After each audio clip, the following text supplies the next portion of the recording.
Good morning, everyone. Welcome to the November 18th, 2021 meeting of the Downtown Design Review Committee. My name is Corey Bates. I am chair of the committee. The following guidelines are in place for meetings in the council chamber at City Hall. Only the south entrance to City Hall will be open for access into the building. For exiting the building, all accesses can be used. Air purifying machines have been installed in the chamber, and hand sanitizer machines and disposable face masks will be available. When called on, applicants and speakers will come to the front podium to speak. Only one person at a time should come to the podium. Please speak into the microphone and identify yourself when you begin speaking. Address your comments to the committee, and please limit them to 3 minutes. Citizens may address the committee on agenda items by responding to the chair's call for speakers during discussion on each item and signing the speaker's log at the podium. All comments must be relevant to the item in discussion.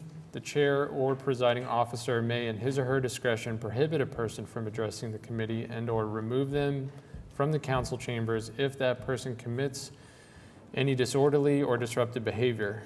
Please see the agenda for more information about these requirements. If you parked in the Sheridan Walker parking garage north of John Rex, staff can provide parking validation to you. The agenda documents for the meeting are located at https://okc.primegov.com/public/portal. At that point, you would then select the Downtown Design Review Committee meeting and click on an agenda item, and all the relevant documents will come up below. Debbie, would you please call roll? Committee Member Bates. Present. Committee Member Brannon. Present. Committee Member Blatt. Present. Committee Member Copeland. Committee Member Jones. Present. Committee Member Sauer. Present. Committee Member Trujillo. Present. Chairman, you have quorum. Thank you. Moving on to item 2, approval of minutes. Assuming everyone's had a chance to review the minutes from last meeting, we'll look for a motion. I move that the minutes be approved. Mariana Sarur, the second.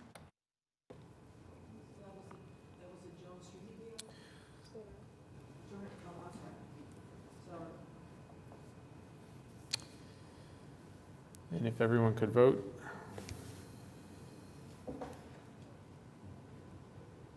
The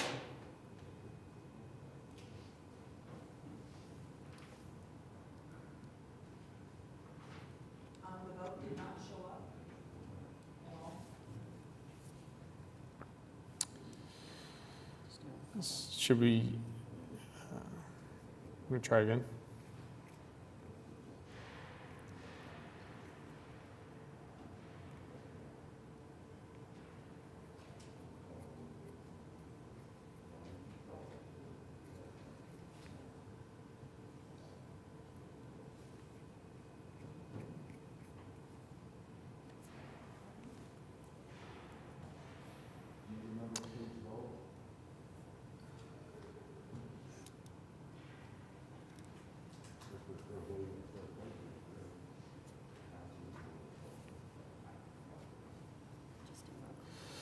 Could we take a roll call vote?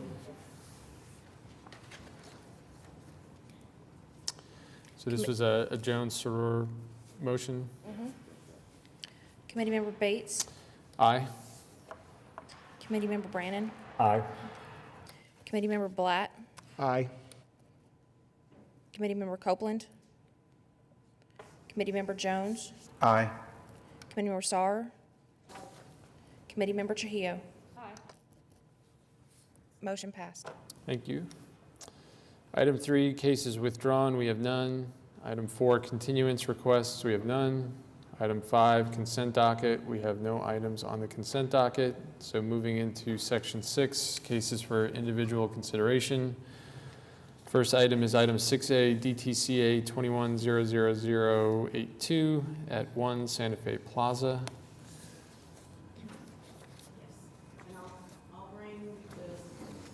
Up when I have the opportunity to, because I'm not getting that screen right now. One, I want to acknowledge the applicant, thanks. If I can figure out where, wow, I can't see there. I want to acknowledge the applicant for this one who sat through a 3-hour meeting that was like a 3-hour tour at our last month's meeting. And we got through their item in about 30 seconds. You might recall that we continued their request for window wrap signage, and they agreed to reduce what they were requesting. And so what you see in your packet, instead of all of the south-facing windows, the windows indicated with red would be the signage, and the windows indicated with green are going to have a gray gradient window wrap, which does not count as signage. So they reduced in half what they were going to do basically overall. And these are the courtyard windows that are the west-facing windows. The ones in red would still have the signage window wraps, and the ones in green would have the gray gradient. They also submitted a document about what you need for a good classroom environment, which is what their request was to cover the windows. And I'm going to flip to the new proposal. This was the original, you might recall, which was all of those windows. And so the new one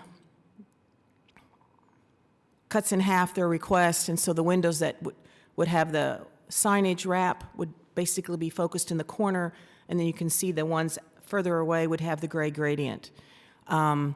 And by reducing this, they no longer need a variance from the amount of signage, which is the other good thing that this did. So staff recommended approval of this revised proposal.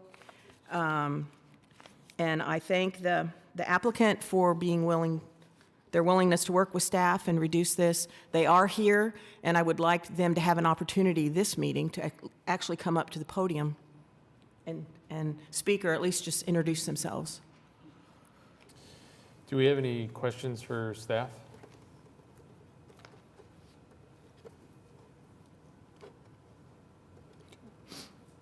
So just as a reminder, this is classrooms for UCO. I didn't even realize that they were there. That's probably why they wanted some signage, so people would know that they were there. Welcome. Good morning, I'm Scott DeBoard with the University of Central Oklahoma. We appreciate you taking the time this morning, and we've appreciated working with staff. It's been a positive experience for us, and we're happy to take any questions. I have a couple of representatives if there's anything that's outside of my purview, but we're happy to have a conversation or welcome any questions that you have. Do we have any questions for the applicant? The window wrap is a vinyl type material? Yes, it's a vinyl type, and it's my understanding is it's got fairly standard in the tiny little perforations, right? And then it's going to gradient up to the top, so the top couple of feet would be not transparent, but wouldn't be, yeah, standard exterior applied window wrap. Sure. Any points of discussion? Does anyone else in the gallery want to speak on this item? If there's no other discussion, I'll entertain a motion. I'll make a motion that we approve on the basis that the project complies with the regulations and guidelines of the Downtown Design District Zoning Ordinance as referenced in section C and D of the staff report. Second that motion. Who was that second? I'm sorry. Oh, thank you.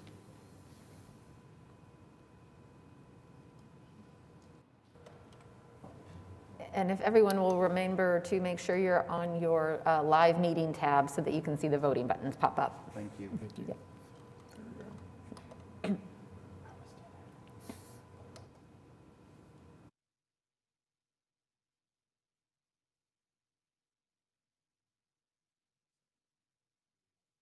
There we go. So we've got a Jones-Brandon motion, if everyone could vote.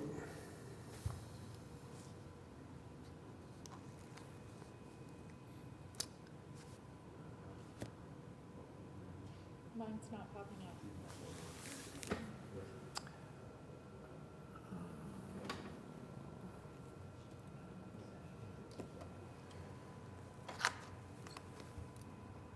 So Rosie was not able to vote. We can do a voice vote just for Committee Member Trujillo.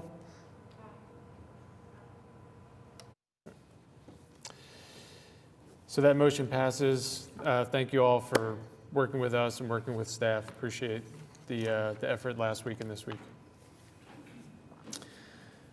Moving on to case 6B, DTCA 21-00054, revision 1 at 900 Northwest 10th Street. If staff could introduce the project. This was continued at the request of the applicant. I'm happy to see the architect in the audience today for this item.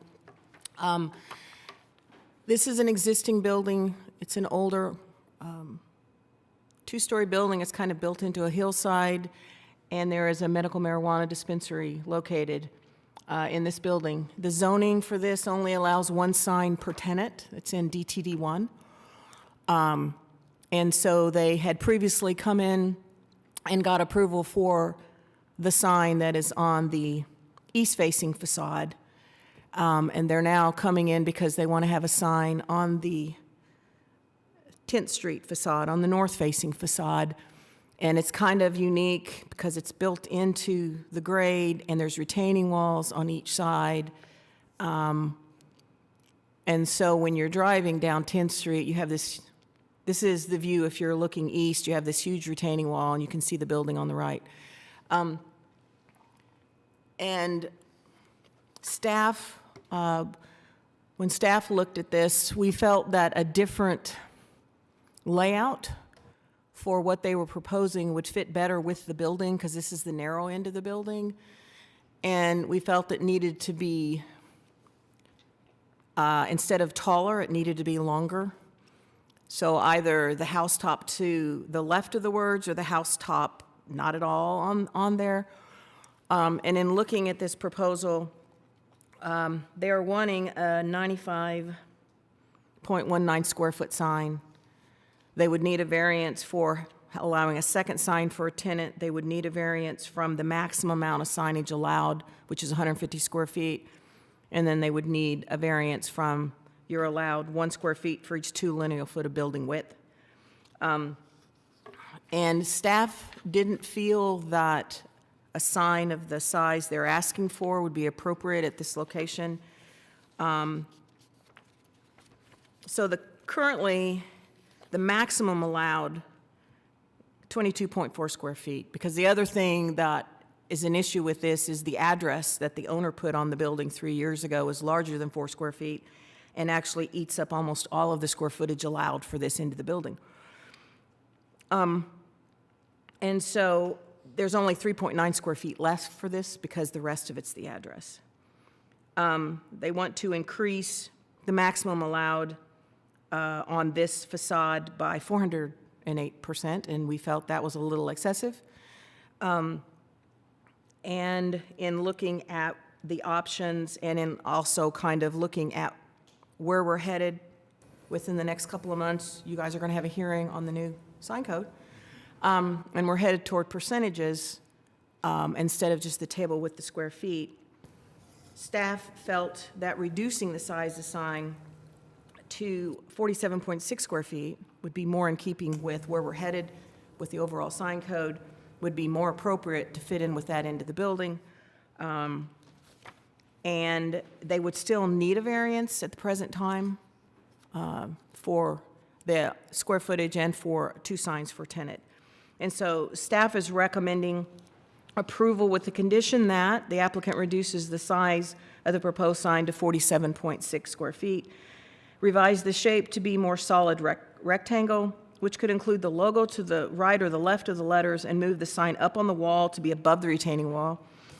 And the applicant obtains variances from the Board of Adjustment from the regulation limiting attached signs to 1 per occupant, and from the regulation limiting signage to 1 square foot for each 2 linear foot of building width. With this reduction in the size of sign, that would not exceed the 150 square foot per building. And then there'd be a second motion that you'd need to make about providing a recommendation to the Board of Adjustment. And there is someone here for this, but do you have any questions of staff?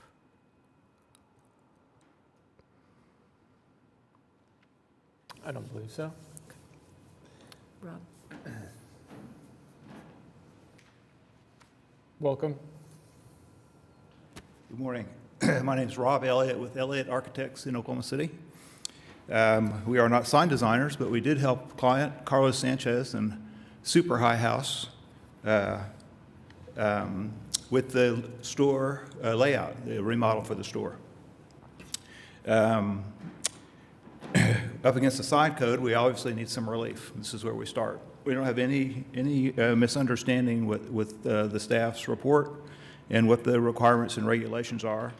I'd like you to consider two things for our location.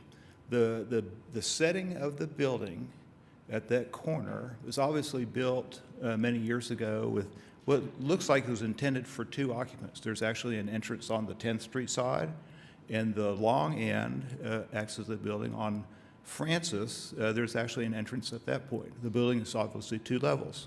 10th Street is lower, Francis is higher. The way the building sets on the site with the adjacent west retaining wall, and then there's a long retaining wall along the 10th Street frontage, makes the lower entry of the building almost out of sight, coming from each direction until you're really on the building. So we're feeling that the signage located low in the center of the building is not really obnoxious, if you will, in terms of, it will be a lighted sign and colored, not digital. But it gives us the presence that we need graphically to tell the passing by public, here we are. It's not a long view site because of the way the retaining walls restrict the view for the traveling public. So that's why the size of the sign and the location of the sign was conceived. We can't argue with the numbers and the way they're listed in the code, no doubt. We would like consideration, perhaps, of the retaining wall along 10th Street. It's attached to the building. It's a major element along 10th Street. It's not the building, but it's with the building, and that would give us an additional 47 feet of building length to plug into the equation. I don't think we absolutely meet the requirement, but it would allow us twice the area of the calculated ratio. Those are really our points that we would like you to consider for relief. We have some options. We want a resolution so that we can go forward to the Board of Adjustment and get a final solution from them also. Questions or comments? Thank you. And Carlos Sanchez, Mr. Sanchez is here from LA. He was probably late because I probably told him to turn left instead of turn right to get here. But any questions? Appreciate you being here, for sure. Relative to the conditions that are listed in the staff report, what's your all's position relative to those?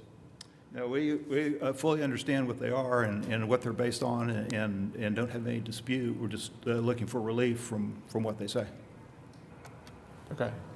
So Please. Laura, I did have a question. Have we ever considered, are there any guidelines concerning the use of the retaining wall in calculation of square footage?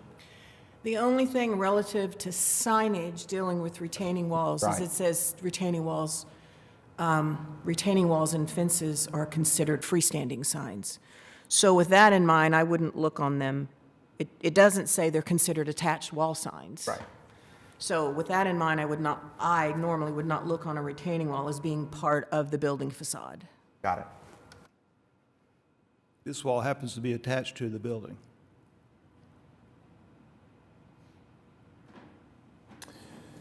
Do we have any other questions? I mean, for me, when it comes to visibility and how you navigate that retaining wall and the visibility on 10th Street coming from either direction, that the position of the sign on the building can help provide visibility in a positive way versus relying simply on size to do that. And so that, you know, a sign that is smaller, that's more in line with the guidelines and the calculations that have been discussed, but positioned maybe a little higher on the building, would allow for visibility on 10th Street in both ways. It would.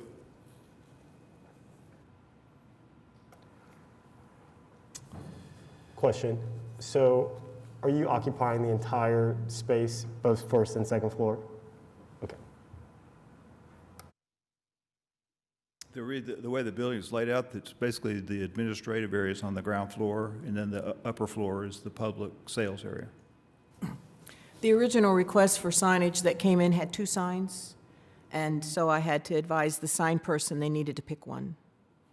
Or at that time, we could approve one and then come to you for the second one, and so they reduced it to 1, and they discussed it and decided that they wanted to come back for a second sign.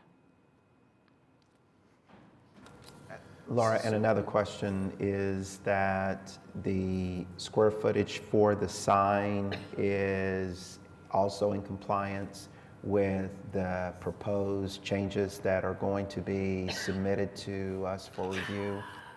Currently, the way it's worded, if I'm not mistaken, is 5% of the, we're headed to, instead of the table that I'm used to, we're headed to 1% of the wall area. So it's I have to do the math, and it's 5%. And right now, after the week I've had, my mind is not doing math very well, but I'm sure Rob probably, do you know what the overall, we know what the width is. It's 45 feet. Do you know what that height is? Of the retaining wall? No, the height of the building. Yeah, I should know that. I think it was, and there's also another penthouse, but to the Let's see. parapet wall, I think it's the 26 feet. 20, I see that, but it's not, the parapet wall isn't all the way across the front. Right. So the easy calculation is 21 and a half. Oh, it's this way. I don't have my phone with me either, sorry about that. Give me a second. I've got a calculator. Oh, okay. 46? 21 and a half times 45, Oh, hold on. times 5%. That's the new code, Yes. proposed code? The proposed currently, that we haven't had hearings on yet. Right.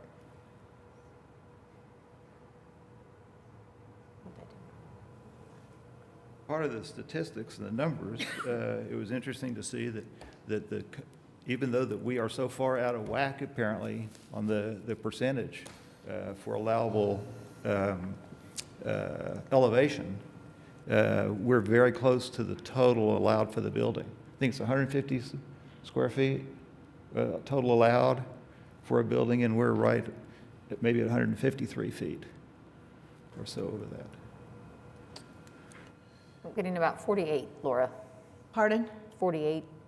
Yes, that's, I just had gotten there. Yep. So that would be 48 square feet for this facade, which is right about, well, I was recommending 47.6. Right.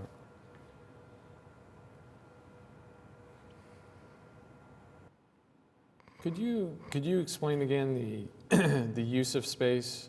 So there's administrative offices on the first floor and the public At the 10th entrance. Street level, yes, sir.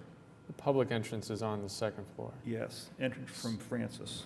So as far as public access and public wayfinding, that is all happening off of Francis. They could enter from 10th Street. They but- can? Yes, they can. Okay, And there is- okay. That's what I wanted to confirm. I But didn't the- want somebody to show up at 10th because there's a sign there and, Yeah. and they can't get in. The public parking is on Francis, the majority of it. But the public can enter from 10th Street. They can. Okay, thank you.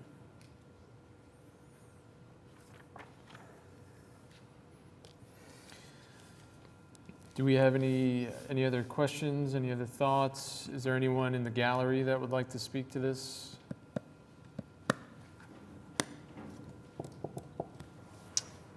I'd like to make a motion that we approve the application on the basis that the project complies with the regulations and guidelines of the Downtown Design District Zoning Ordinance as referenced in sections C and D of the staff report, with the conditions that the applicant reduces the size of the proposed sign to 47.6 square feet, revise the shape to be more solid rectangle, which includes the logo to the right or the left of the letters, and move the sign up on the wall to be above the retaining wall. And the applicant obtains a variance from the Board of Adjustments from the regulations limiting attached signs to the per occupant, and from the regulations limiting signage to 1 square foot for each 2 lineal feet of building width. Sarur, the second.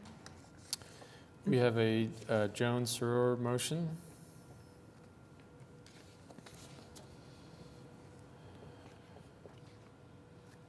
Everyone could vote.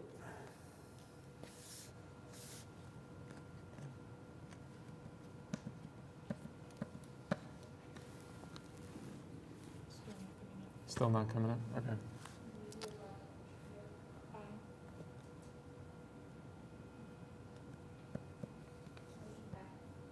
It didn't show up, so we're gonna have to do either go back or Let's do a voice vote.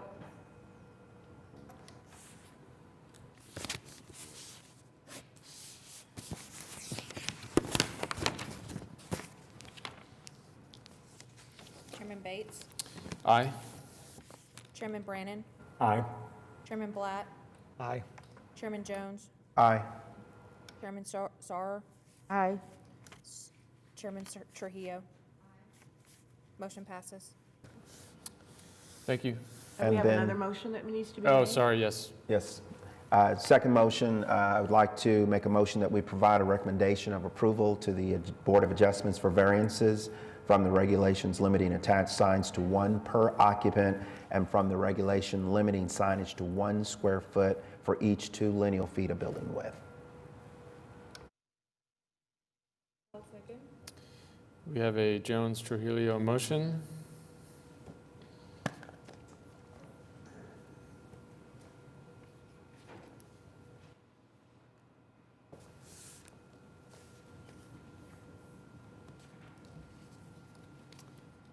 They're coming up or no? Still no?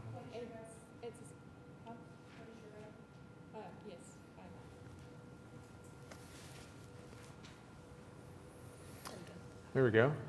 Got you on there too. That motion passes. Thank you. Thank you both very much.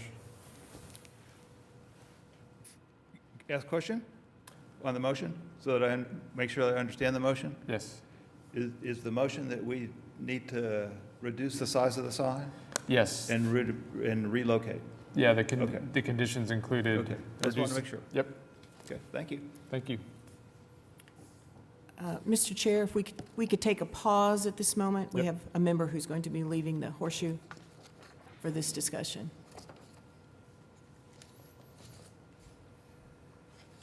It's good seeing you. Okay, our next item is item 6C, DTCA 21-00056 at 400 North E.K. Gaylord Boulevard. Thank you so much. And I thought I got out of this. Hang on a minute. Oh, I can't see. It's right there. So you might remember last month at our 3-hour cruise that we spent the majority of that meeting on this item, and we had several people from the public were here. We had speakers. We had emails that were sent in. And it was continued. And in your staff report, I summarized some of the items that were discussed, not only by the committee, but by the public that was here. And then we got revised drawings that were submitted. So just as a summary for people that are here, comments and concerns from the committee and the public included appearance of the parking structure from the east, location of the entrances, exits for the parking structure, and impact on Third Street. 3rd Street traffic and properties to the east, location of cementitious siding, street side versus internal, location and lack of landscaping, impact of lights in the parking garage and from vehicle lights in the parking garage, streetscape, appearance of the northeast corner of the development, and pedestrian experience. The applicant's revisions included, one, they provided a copy of the traffic impact analysis, which was attached to the packet. They enhanced landscape and hardscape plans to improve aesthetics and walkability. Focus was placed on the intersections to better create a sense of place. They added paver design similar to Maywood addition along 3rd Street and the intersection designs in Automobile Alley. Additional doorway awnings have been added along the southwest facade of Building B, and I do have some renderings that I'll get to here in a minute, to better protect the doorways and break the tall 2-story space created by the larger canopy, in addition to adding planters to separate the sidewalk and entrances into the living units.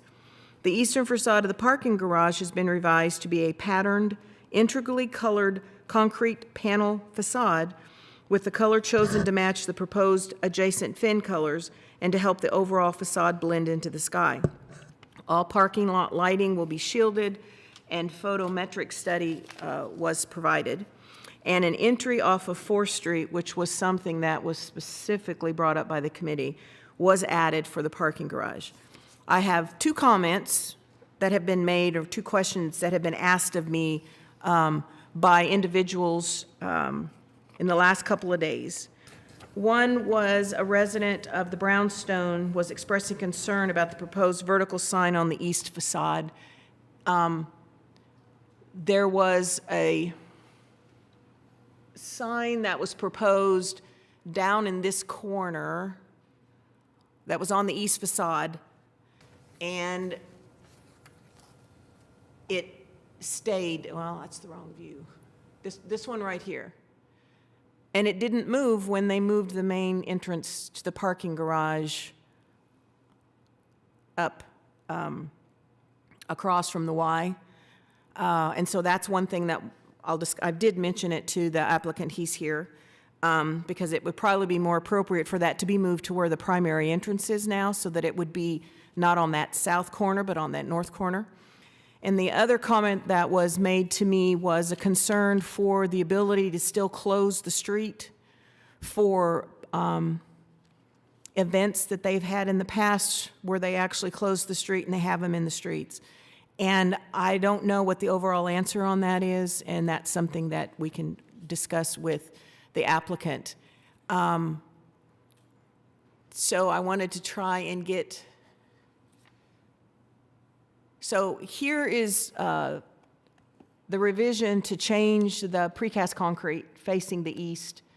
And I wasn't familiar with this. You guys probably are if you work with it, the architects that I've got up there nodding.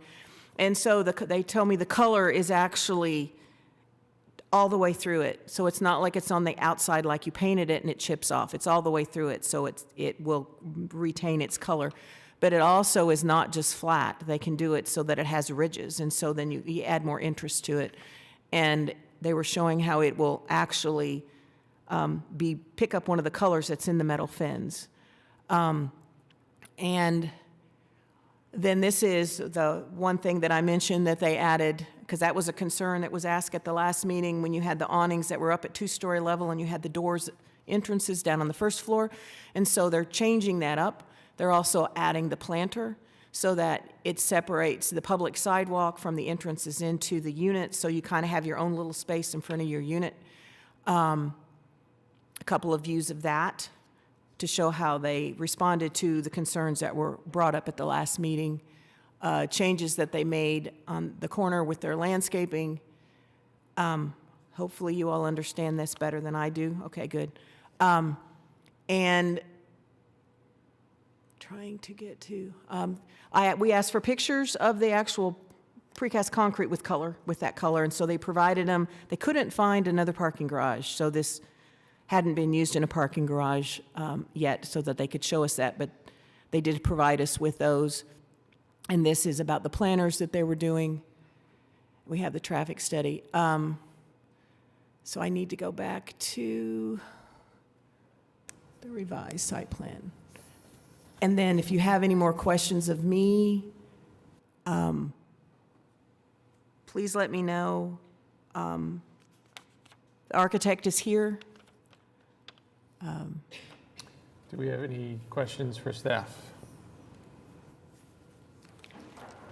I remember the conversation about the traffic, but since that's not my area of expertise, I don't really know what that report told us. Good, bad, indifference? Anyone could speak to that? I can if no one else wants to. Well, and I just want to, our recommendation has not changed from the last time, and it's found on the last page, and I don't need to repeat it until we get to that point. There were several conditions that we had, and they stayed the same. But on that note, if you can identify yourself and make sure you've signed in, and we're good. My name is Isaac Hines. I'm the project manager and architect with FSB Architects. I'll sign in a second. The traffic study was done, and I apologize for not including it in last month's submission, was done prior to us adding the 4th Street entrance. So prior to adding that, that report summarizes that basically the impact to not only 3rd Street, 4th Street surrounding areas would be minimal. There would be a minimal impact to pedestrian and vehicular crossings, nothing major. And it did say that alleviating that, adding the 4th Street would be beneficial. So per, addressing the comments from, and being a good neighbor to everyone that spoke last week, we went ahead and added the 4th Street entrance. And so it should alleviate those concerns even further and make the traffic, pedestrian, vehicular levels, all that, at a much reduced rate. Is there anything else you'd like to present? I would just say that in the spirit of being a good neighbor, as she mentioned, we did address a lot of the comments that we had. We chatted with Laura, we chatted with Okura. We had a several-hour phone call with Mr. Mcdermott in the back here to be a good neighbor, to go over and to address those concerns and fully not only just listen to them here, but listen to them further and get a better understanding of what they are. And as we mentioned, we updated the landscape, the pedestrian scale, the garage entry, traffic studies, light levels, material percentage, signage. The sign on 3rd, I spoke with her. I did that comment, it's easy to move that sign, not a big deal. To the point that she mentioned about closing 3rd Street and for the museums, on 3rd Street right there. Closing streets, not a problem at all. Go for it. Have fun. We're happy to help, happy to be a good neighbor and actually participate in that. And if anything, we're providing parking for that festival. So with that being said, you don't have an objection to a condition requiring that parking wall sign on the east facade be moved from the south end to the north end? No, ma'am. I think where we are right now, there's a lot of, I think, as everybody came to understand in last week's marathon, or last month's marathon meeting, there's a lot of different agencies, a lot of different people, and all across the board, I think every agency, every group, everybody has had to make compromises. But I think we're in a great spot to fulfill the need that Oklahoma City's requested of having affordable housing with something that will work, fit in, and be a benefit to the surrounding areas. Well, it's very much appreciated, the effort since last month to go back and make those adjustments. Any conversations that have happened since then are very much appreciated. Thank you. With all parties involved. I just have one clarification question on this site plan, the entrance into 4th. It's noted as a right turn entry only. Is there something prohibiting a left turn entry? We chatted with a few people that do traffic studies and things of that nature, because between last month and now to get into a full traffic analysis study, there wasn't enough time. We did that specifically because if you're familiar with 4th and you drop down and you go into that bridge, yeah. If you're coming from the east headed west, we were concerned that you're not going to be able to see because of the bridge supports, the hill, the terrain, and right now it's just marked as right in. Right out as opposed to left turn, to not congest that area further because, people crossing the street from the YMCA, picking up kids.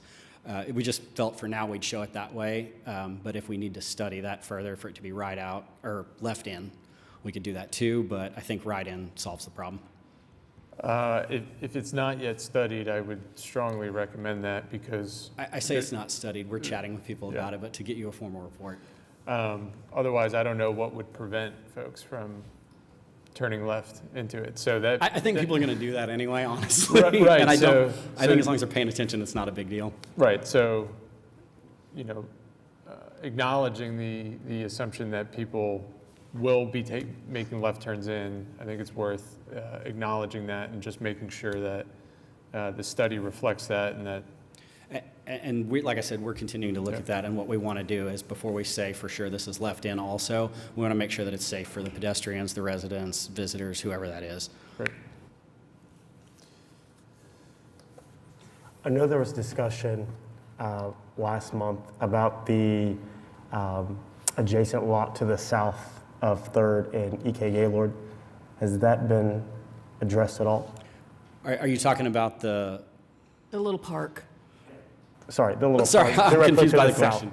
What's the question? Was there anything changed or addressed in this month's meeting in regards to that park or that little lot? Did anything change there? No, sir.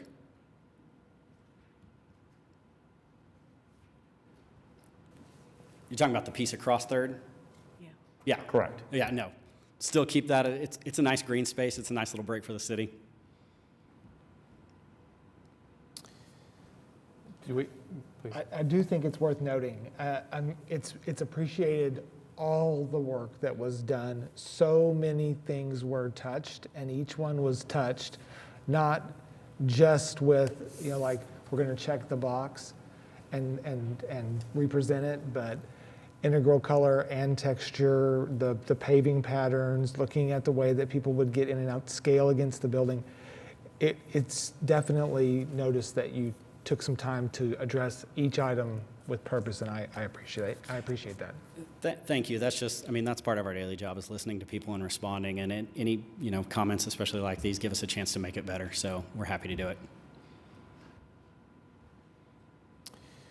Is there anyone in the gallery that would like to speak to this?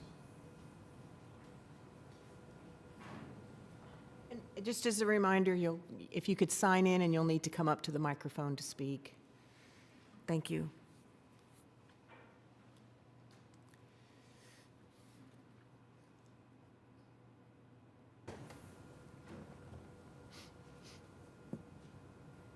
My name is Laura Warner, and I'm a property owner right adjacent. I'm like 100, maybe 75 feet from this proposed project. And by the way, nobody ever talked to me, and I'm your closest neighbor. I'll be happy to visit after this if you want. So I have a couple of questions, like how high is the bottom part of the parking garage, the first floor of the parking garage? And just as a reminder, so address your comments to Okay. the end. I would Once li- you finish, they'll ask the It's applicant. kind of hard for somebody who doesn't know how to read these things to understand what the height is and what kind of a vehicle would be able to go into the first floor of the parking garage. So I have a question for that. Okay.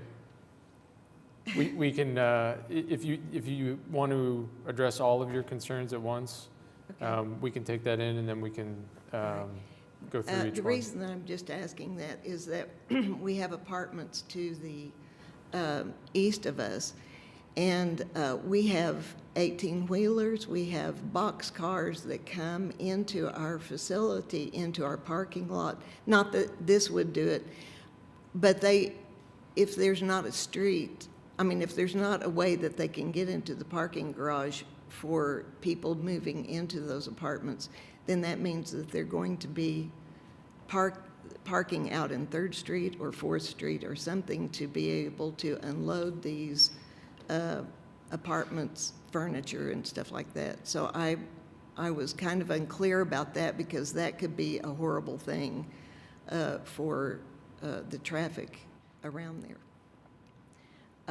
I also had, because Art Space has the festival, the Steamroller Festival, and we had around 5,000 people there last year. And I am very concerned that because they're not able to go in from the east on 4th Street, and that's only a one-way entrance, that's still going to put a lot of people coming down 3rd Street to enter the parking garage. And does that mean then that we cannot close down 3rd Street for our festival? I don't want to speak out of turn, but I would not anticipate any developments precluding any normal requests for street closures. And so they answered the question with moving the sign to 4th Street, which is really good. But I noticed that on the drawings, on the very top level of the parking garage, they have lighting that goes over into the parking and over to the east side, which is going to, like, the inside of our building is going to be daylight. In the middle of the night, it's going to be glaring into our space and all of the other buildings that are near that.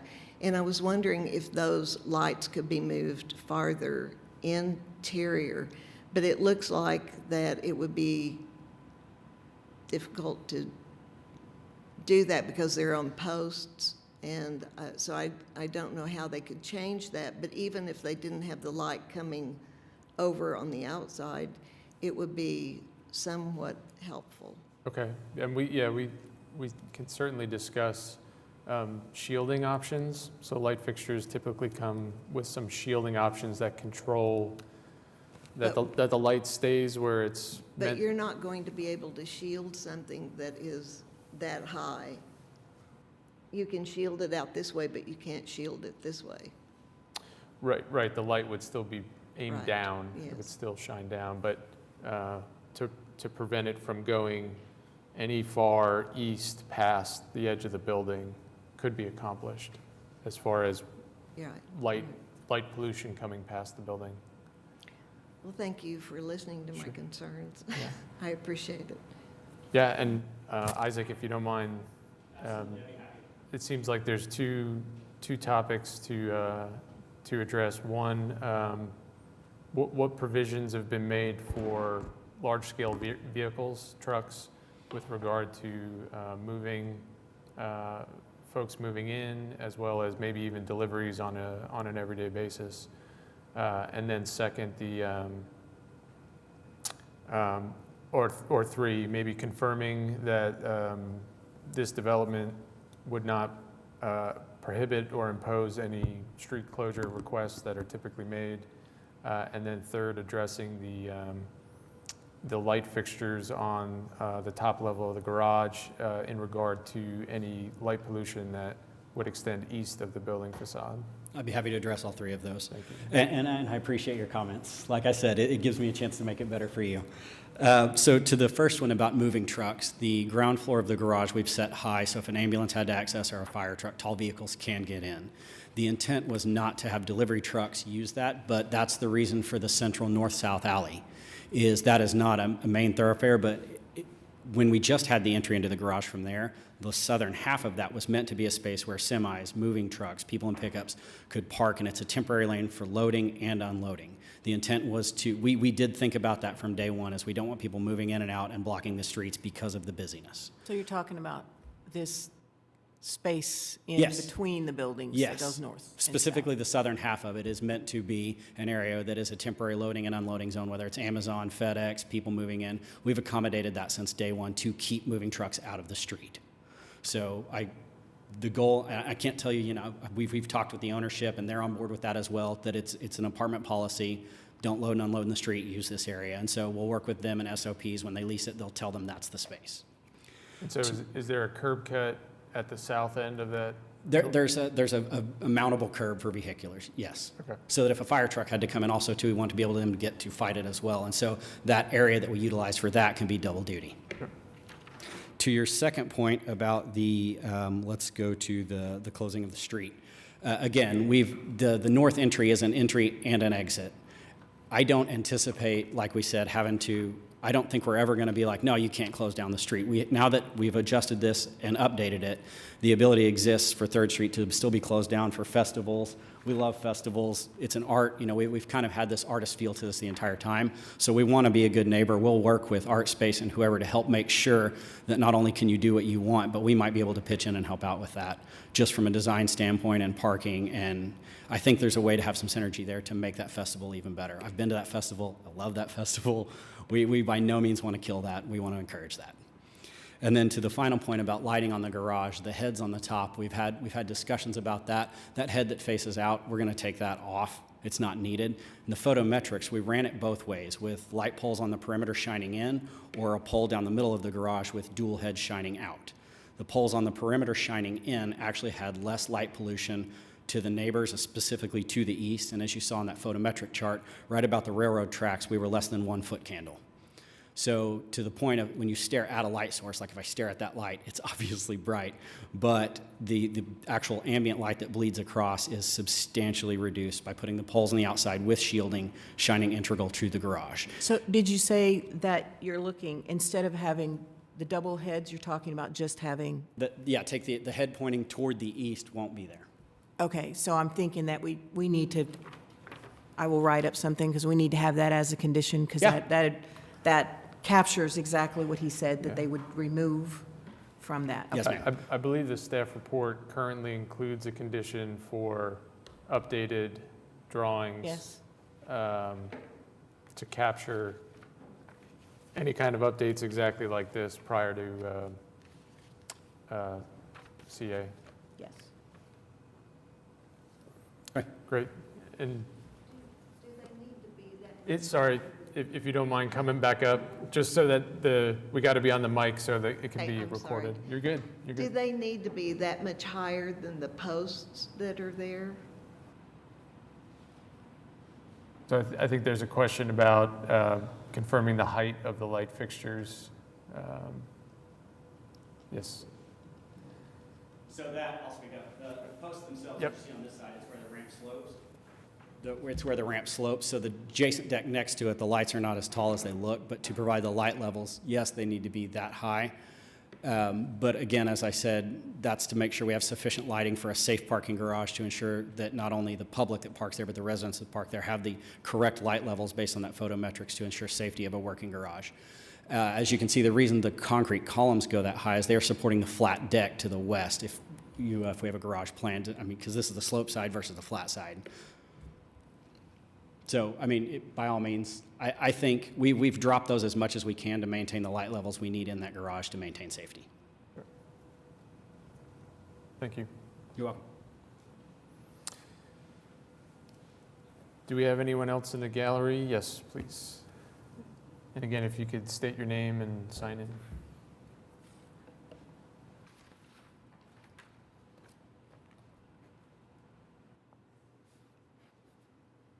Hi, my name is Amanda Smith, and I am a property owner in the Brownstones. We have actually owned property in the Deep Deuce District for over 10 years. I love the neighborhood. We're super excited about this proposal. I want to just address some concern for the 3rd Street entrance. I appreciate the 4th Street entrance being added, but I just want to say that in looking at the downtown development framework, the street typologies, 3rd Street is designated as a general urban street, whereas 2nd and 4th are designated as high intensity. And if you look at all of the surrounding complexes, those all have entrances directly off of a high intensity street or very close to that intersection. The number of units at this development, Alley's End, is twice the amount of Maywood 1, twice the amount of Maywood 2, 3 times Mosaic in Level, maybe 3 times Mosaic, still larger than Level. Level has a direct entrance off of 2nd Street, which is high intensity. So I think it's concerning. There's more than 300 units in the complex, and I just see a lot of use of 3rd Street. On my block in particular, between Oklahoma and Art Space, on the north side of the street only, we have 12 children, 8 years and under, which speaks to like how well the space has been developed. We want families downtown, it's happening. And we bike a lot, we walk a lot, there's so much pedestrian traffic, people walking their dogs, and that's just a lot of street. That's just a lot of cars coming through to park from a 3rd Street entrance. So that's a concern. Another concern speaking about dogs, a lot of the dog owners in the neighborhood currently use some undeveloped brownstone property between 3rd and 4th Street. Large grassy space, it works out well for them. That will not always be there. When I look at the drawings for Alley's End, I'm not noticing anything designated for dogs or even very much green space. So I think that's a big concern. I mean, if you walk the neighborhood, it's a big concern. Property owners that have like 2 feet strip of grass outside their business don't appreciate all the dogs using the restroom on their property. There's signs, they constantly get ignored. It's not, so I just think that maybe we should encourage more space for that. And let me see if I have anything else. I appreciate the moving trucks, y'all providing a space for that, because that's also a problem. I know the facade changed on the parking on the east side, but from what I hear over the years, just development of downtown in general, that's kind of like a prized view, right? When you come off I-235 coming into downtown. And I don't know if we have a great picture of this, but just the street, yeah.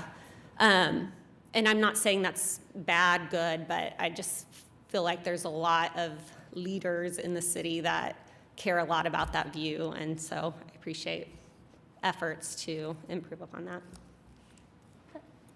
Thank you.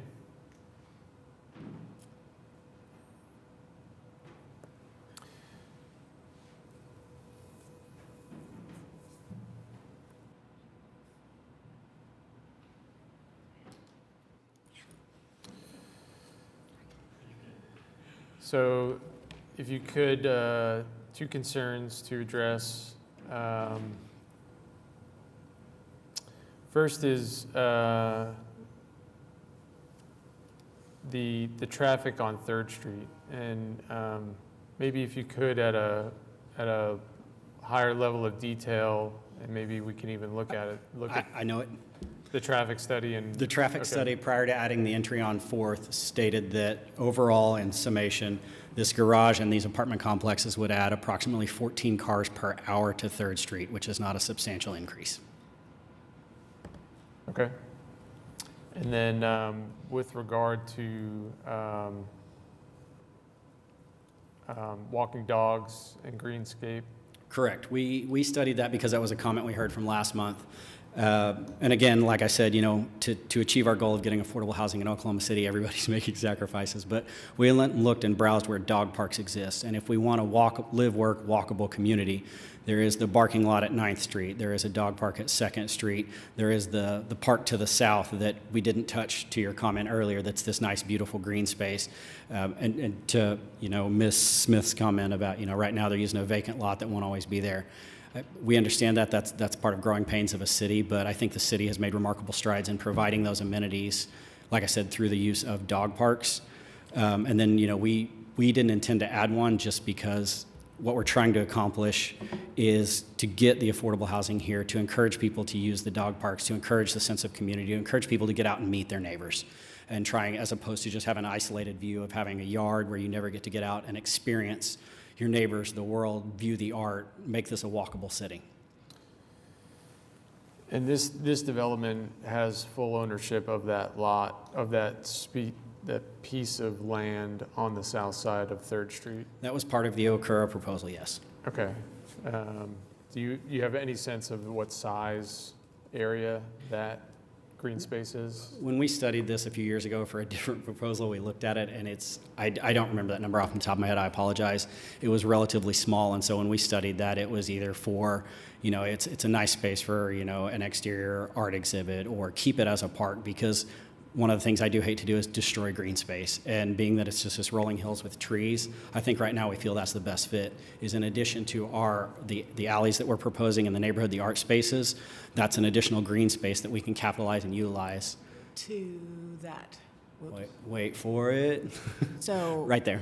It's not shown in yellow. It was, at the time, they were still discussing, so it wasn't part of this site plan. Yep. But what he's referring to is this piece down here. Correct. And once you apply all the setbacks from street frontages, sidewalks, utilities, setback from the train tracks, you are left with a parcel that is going to require something that's incredibly crazy unique, and I would love to tackle that challenge, but this developer didn't want to go down that wheelhouse. And instead, I genuinely believe, I'm not just saying that to pander, I think keeping that as a park is a nice addition to not only our development, but the people of Maywood, the people of 3rd Street, Deep Deuce.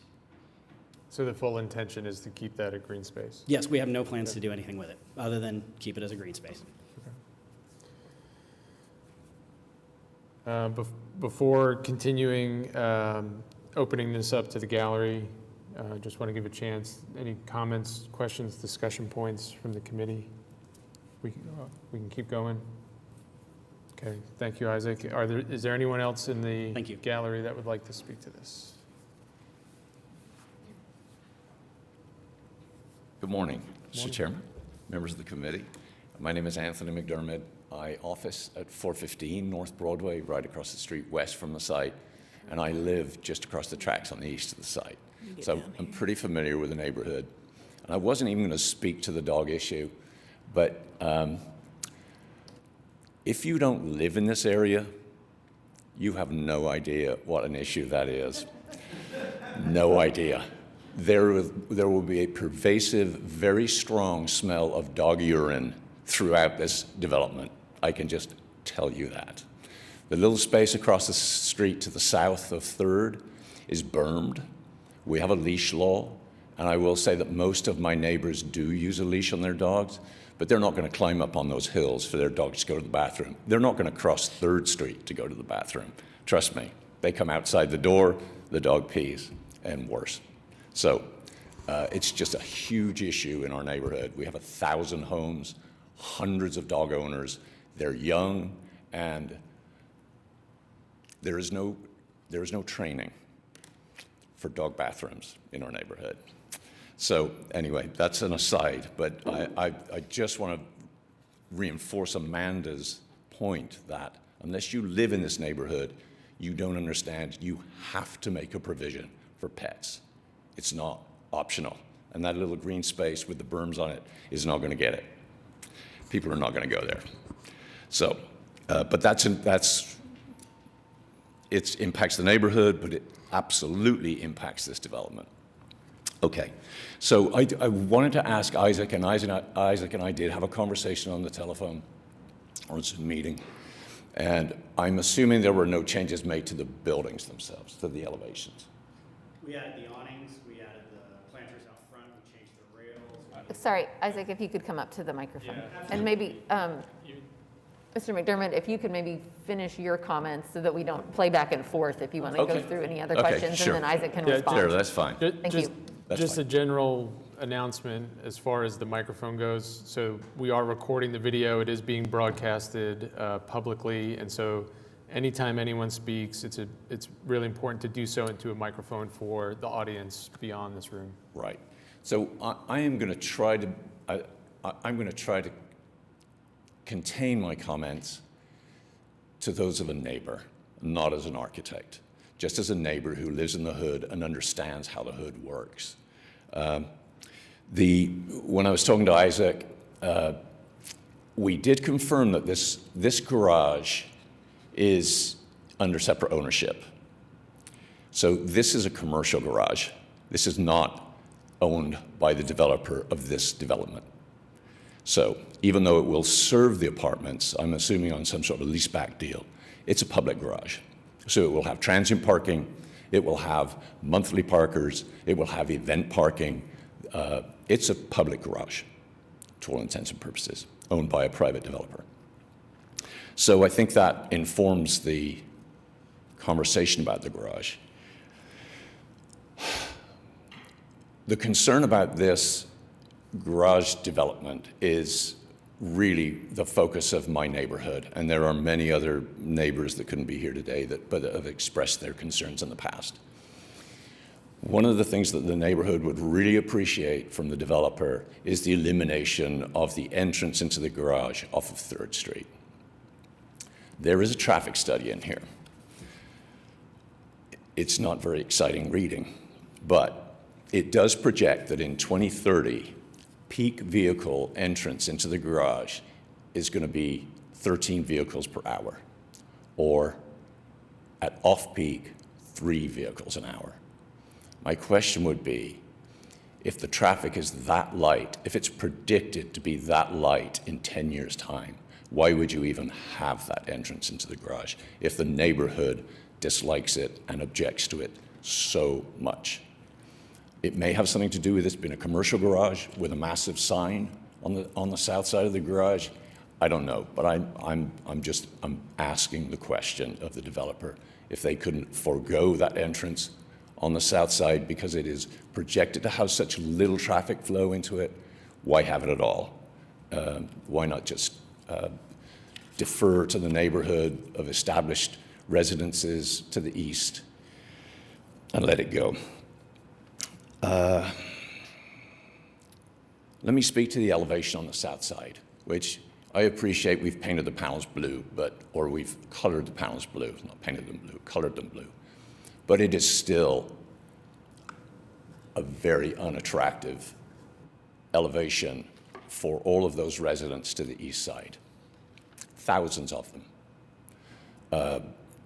Unless you live in this area, you cannot understand the density of the population. I mean, there are well over 1,000 homes within 2 blocks of this development, and we're adding 300. But it's an important elevation, and I would propose to you that there's an anomaly in this garage in that the ordinance speaks to the public face of a garage. And if you're very familiar, I know, as the committee, you're familiar with the rules about parking garages. On the public facade, we have horizontal, it's mandated that we have horizontal floor plates and we have screening on the entire facade.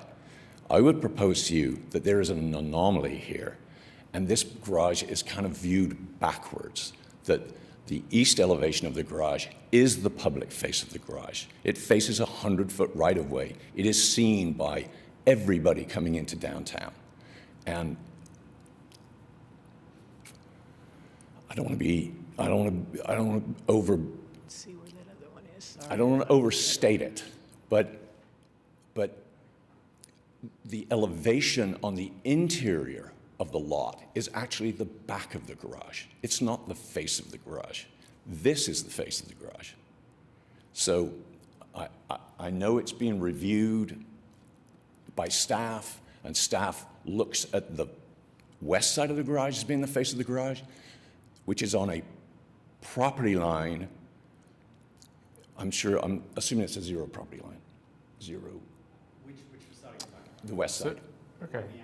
The one on the alley. Again. I apologize.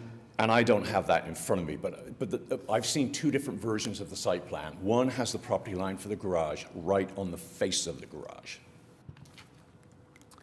We'll confirm that once Okay. you've gone through Thank all you. of your So comments. I guess what I'm saying is I think we're reviewing the garage backwards, and the face of the garage is actually the east face of the garage.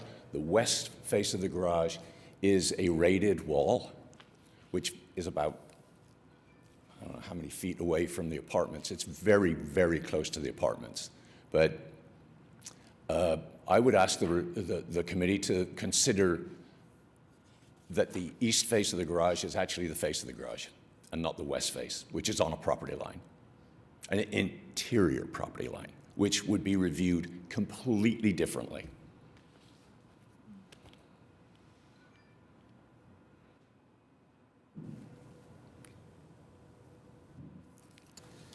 And I, as staff, when you get to that point, would like to address that. Okay. So, thank you. But I believe that the primary concerns of the neighborhood are the garage, the appearance of the garage as a neighbor to the neighborhood, and as Amanda said, the whole pet issue is a big issue if it's not addressed properly. And I appreciate the improvements to the streetscapes and the attempt to address some of our concerns. Thank you. Thank you. So Laura, you want? So we have no regulation about parking garages, we have guidelines. And so the guideline, which I did consider because of how it's worded, ramped and sloping interior floors should not be visible from the street. And the original submittal just had cables up and had no screening whatsoever.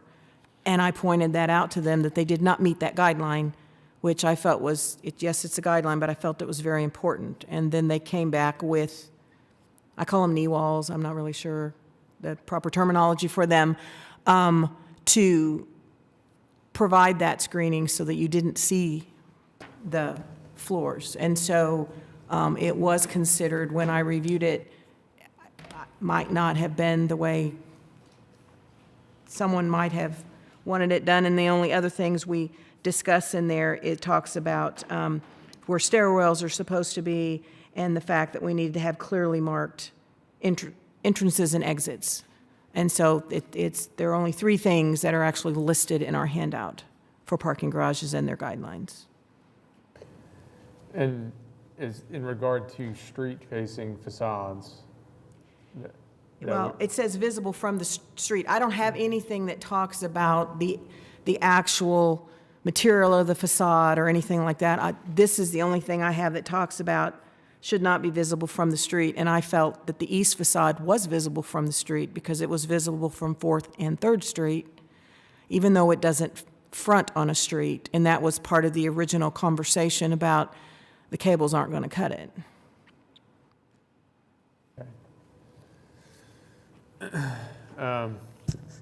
So Isaac, I think there's three concerns to address. First, I think it's a great question of if the traffic study is showing such a low impact on 3rd, what is the necessity of that entrance into 3rd from 3rd? Clarifying the property line on the west side of the garage, and then addressing the appearance of the east elevation. Okay, so to the first point about the traffic study and why have it at all, garage, again, as Anthony mentioned and as I mentioned, he said 13, I say 14 cars per hour added. When we first submitted that and we did the traffic study, the only entry was off of 3rd. And we had the traffic study to say it's not a big impact. We didn't feel that it was a big deal.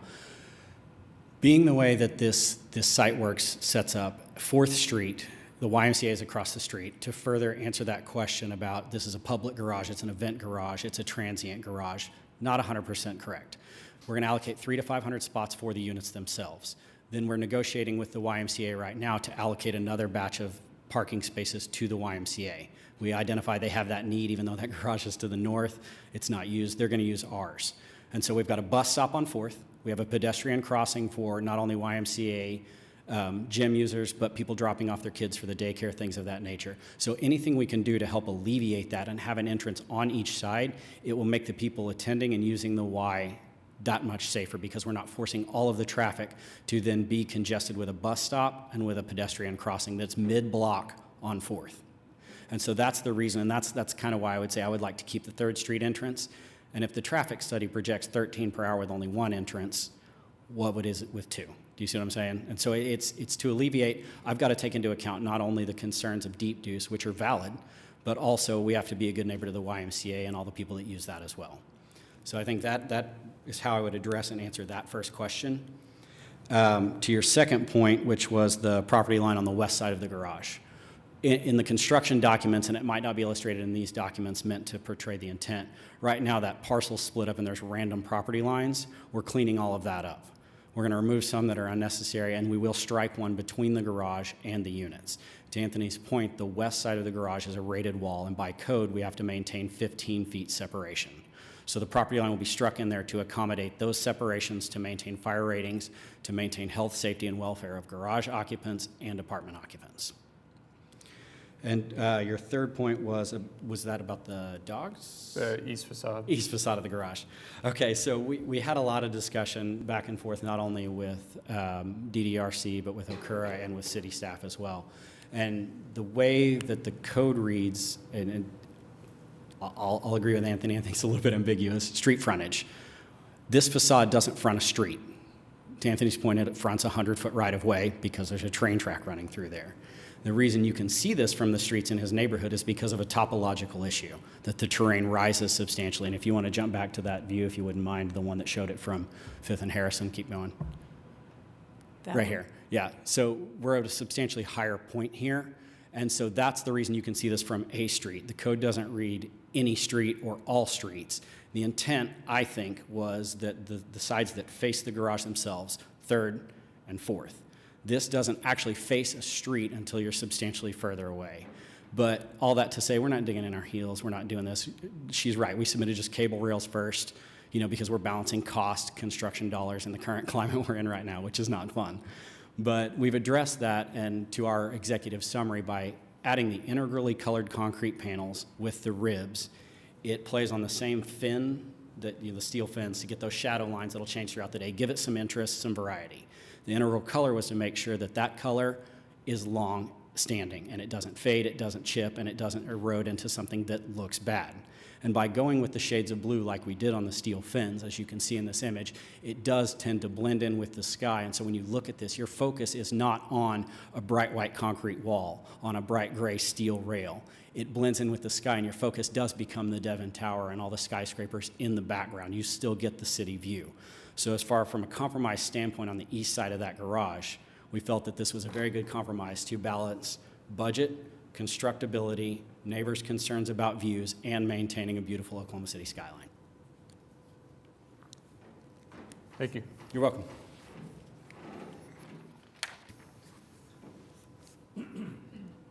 It is a parking garage. If you could move closer to the mic. Laura Warrener. It is a parking garage.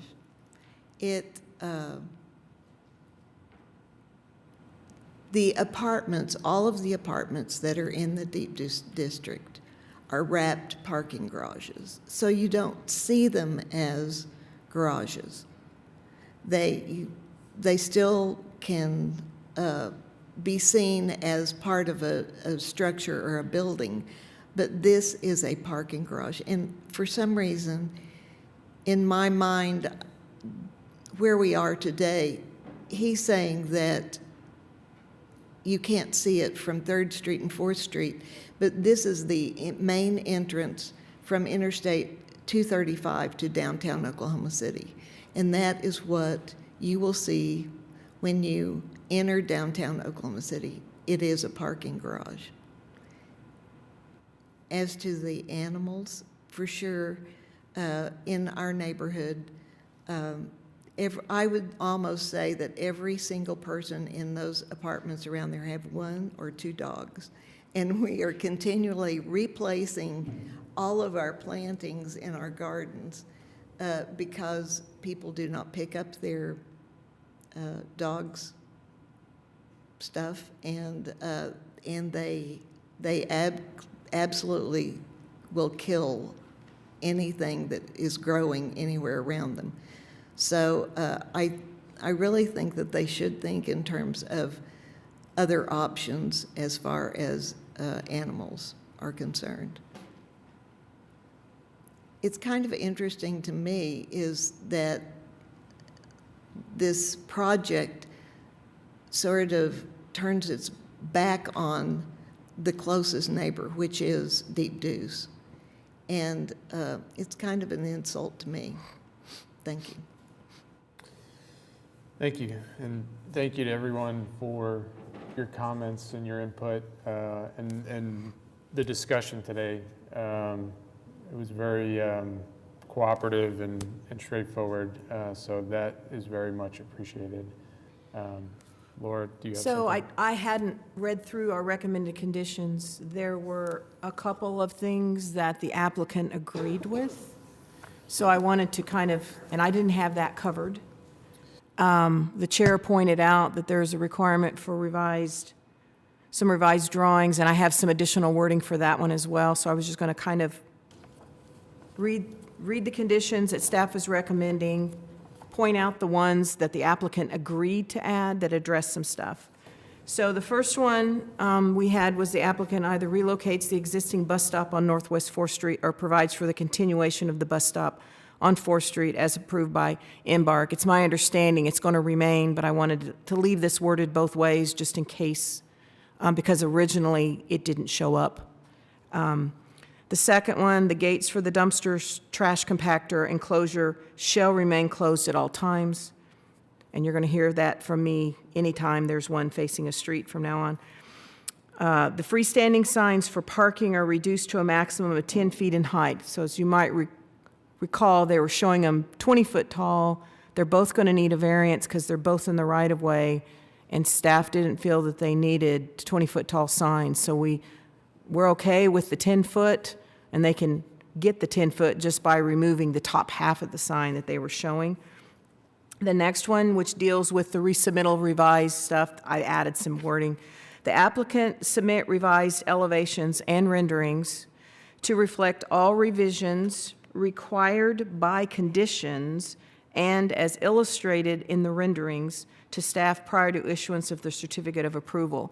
And I added some new wording to reflect the fact that you're getting ready to hear that they've agreed to revise the lights on the top of the parking garage, and they were showing up in the rendering, and it'd really be great if we get one that, and they can just white it out or whatever, that shows that the second part of that facing the east is going to be eliminated. And then there'd be two new ones that they agreed to today, which is the parking wall sign on the east facade is to be moved from the south end on 3rd Street to the north end on 4th Street, and they agreed to that. The second one that gets added is that the pole lights on the top level of the parking garage, that the easternmost line of the pole lights on the parking garage will be changed to eliminate the east-facing lamp. So instead of a double fixture, it'll just be a single fixture that faces to the west. And then the last one is the applicant obtains variances from the prohibition against parking or maneuvering in the public right-of-way, which is required because of where their compactor is located, and from the prohibition of signs in the right-of-way. So before getting into the details there, I do want to open up the floor for discussion amongst the committee. We've had a number of concerns that have been brought up, revisions that have been made to address those concerns, and then maybe some new and or continued concerns that have been addressed and responses to those concerns. So I'm curious to maybe hear if there are any thoughts from the committee or discussion points or any other questions or thoughts with what's been discussed today.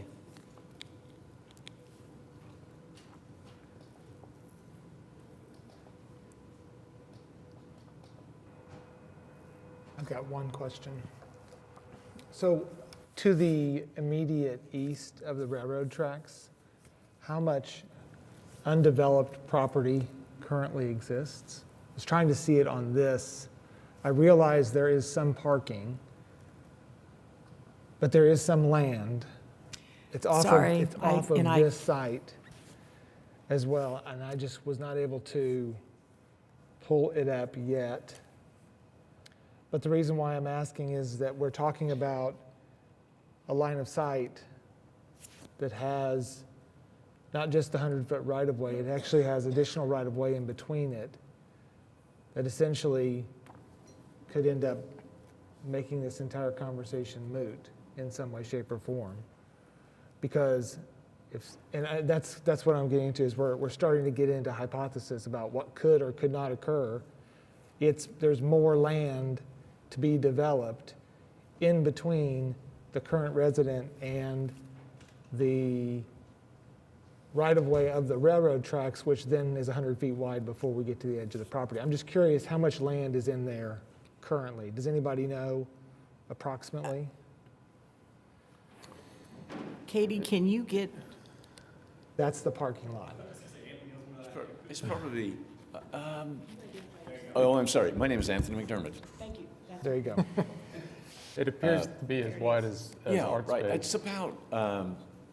It's about a fourth of a city block, a little more than that. So I would say 2 acres, acre and a half. The reason why I ask is the line of sight that we're continually going back to is that line of sight that goes down Harrison or it goes down 4th Street. 3rd and 4th and Harrison. Yeah. The diagonal line of sight from the higher elevation is the one that's in question, because when you go down to 3rd Street and you get on that street and you look at its line of sight from the pedestrian view, it's a different experience. True. Because you're tucked down inside and some obscuring occurs and there's another structure. It's absolutely true. So the issue of looking at it coming down Harrison, it could potentially be obscured by something entirely different at some point in time. I don't know. Slightly disagree with you, Tony, because I don't think there's anything, like, it's a straight shot. On Sure. Harrison, you're looking right at that elevation. Yeah. Now, if we want to talk about future development on the east side of the tracks, that could be true. Although the entire east side of Maywood 1, the entire west side of Maywood 1 with all those apartments, Sure. It looks directly into the I garage. don't disagree with you at all. Yep. And trying, it's a tough spot to try and balance all of the things. Yep. Obviously, if the site was turned around and the current east facade was facing west towards the city, it would be an entirely different set of well, it would be a different discussion. Maybe some of the same individuals would have the Right. same arguments. But there's a lot of balancing things here between what we have the ability to comment on in some way. And to that point, I would Sure. go back to Laura's comment about the way the ordinance speaks to it is a street view. And and not to disagree with Isaac, the property line is right on the garage facade, right? I believe, because that's a rated wall. If you read into the drawings, it's a rated wall. So basically, there are no openings on that side of the garage unless they're protected openings. And I'm sorry to speak architecture speak, but that's kind of the way it is. If that elevation was on the east side, I don't think we would be having this conversation. Just to clarify what you're looking at, I'm sharing my screen, which we have the ability to do in here now. And this is a current or recent Google Street View looking down Harrison toward the proposed site. So this is what you see now. And then you can obviously go back and forth between this and the attachments that you all have in PrimeGov that show the rendering of what is proposed for that location now. Right. This is in fact, if you follow the line of sight down the yellow center line, I think you'd be looking right at that massive parking sign that was just moved from the south to the north. And I mean, if you know that's where you're parking and there's no transient parking, no public parking, I don't know why you'd need to know that that was a parking garage where you park in every day. But that's just me. Yeah. I'm happy to have some, parking option for my building. Yeah. Great. I'd like to address two things, and I guess speak my perspective on it.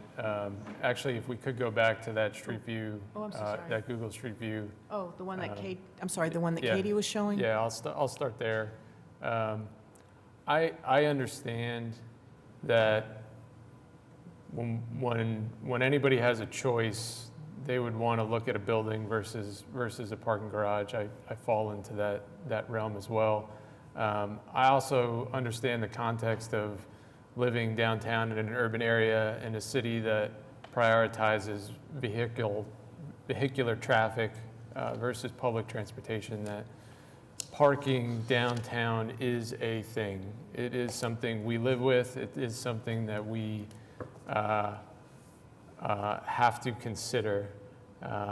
And I mean, on other projects we've discussed, lack of parking has been a concern on those projects. So it's something that we always struggle with, I think, as a city. And visibly, I appreciate what has been done since last month to this month to improve what is being presented. When I look at this view, if I look down Harrison, I am looking at a parking garage. I am looking at the I don't know what the name of that parking garage is, but it's got dark gray or black panels with a beige structure. That's a parking garage. So I am not as impacted by putting a parking garage here. I very much appreciate how the parking garage sits on 3rd Street and 4th Street. I am in the same boat of this empty lot here on the east side of the tracks, and that I hope that is developed at some point, and we will have a building, a street-facing building facade in this location, and it's so I very much appreciate all of the neighbors' concerns about seeing it. I don't know that putting a garage here is changing much about the view to downtown as it currently states. With regard to the 3rd Street entrance, I appreciate that the 4th Street entrance has been given priority from last month, both in its direct entrance off of 4th, in the discussion about moving the signage from the south to the north side. Everything that I'm seeing when we talk about traffic coming to this site from the east or from the west, it seems like it will be minimal going on 3rd Street, that you are either coming, if you know your main entrance is off of 4th, you're coming in from the highway, you're coming down Harrison, you're hitting 4th.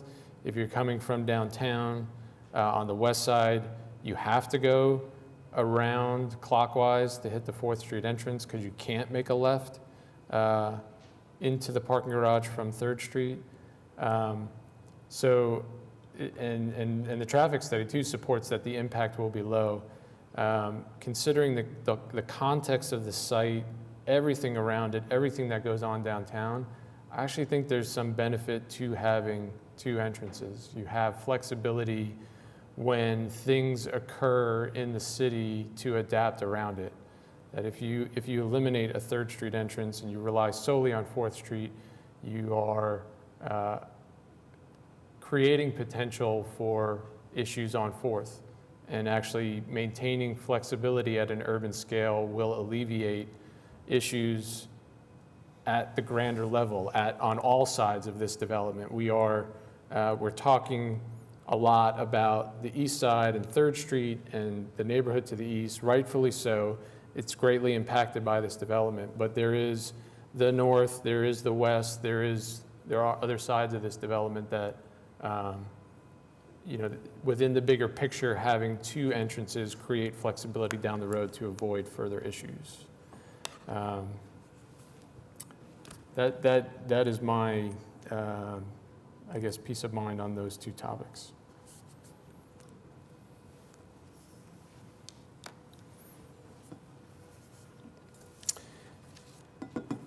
Is it possible, 1 minute? If you can restrict your comments to only things that have not yet been discussed. Yes. Okay, Amanda Smith.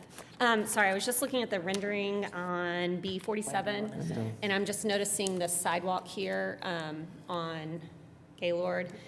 It just appears really small and just personal, sorry. That's okay, Katie, if you could give it back to, thank you. So I don't know. Okay, yeah, okay, hang on just one second. Let me Just get to what she's talking about. My years of having kiddos and walking downtown, and we've had longtime wheelchair users in the neighborhood and 2 visually impaired residents in the neighborhood that walk around.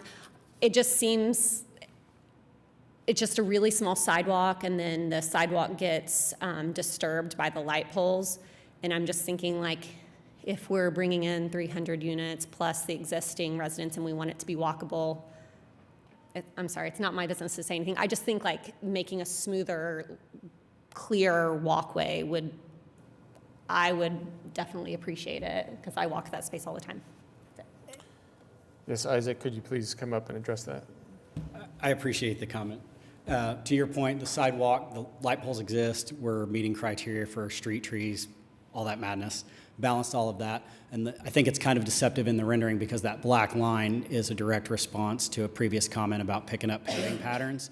So the sidewalk is actually from the glass wall all the way to the face of curb and is actually wider than it is now.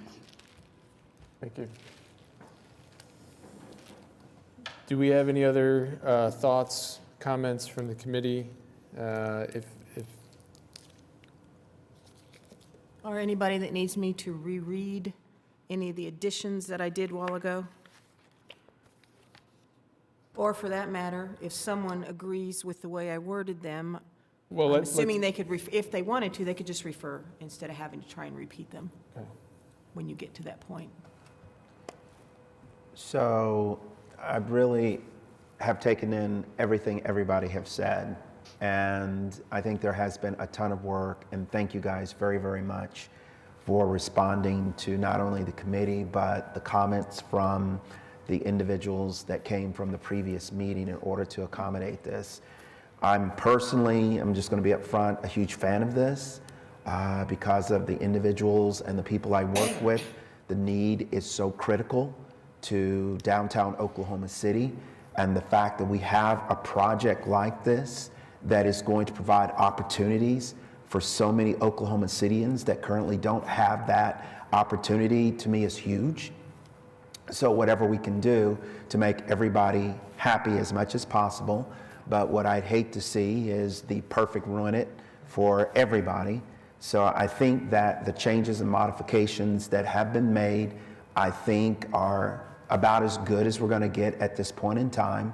And we know as a project evolves that there's always opportunities to adjust as you get deeper into it. And my hope is that you guys will continue with the spirit that you have, at least with us, in preparing this request.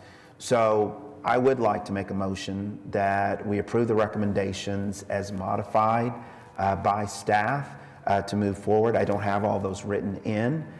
So if it is okay, Mr. Chair, if Laura could read those again, I'd like to be my motion.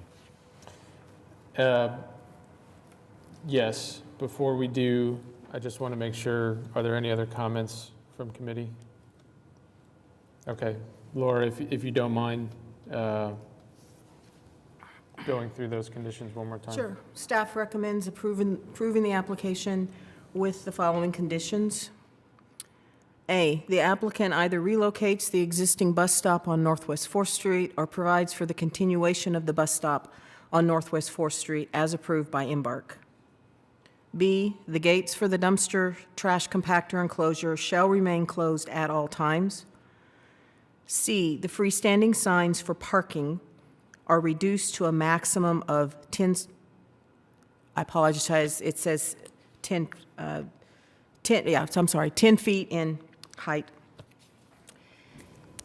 D, the applicant submit revised elevations and renderings to reflect all revisions required by conditions and as illustrated in the renderings to staff prior to the issuance of the certificate of approval. New one, the parking wall sign on the east facade move from the south end to the north end. The eastmost line of pole lights on the top level of the parking garage will be changed to eliminate the east-facing lamp. And E, the applicant obtains variances from the prohibition against parking or maneuvering in the public right-of-way and from the prohibition of signs in the right-of-way. That's my motion. Good one. Do we have a second? I'll second it. We have a Jones-Blatt motion.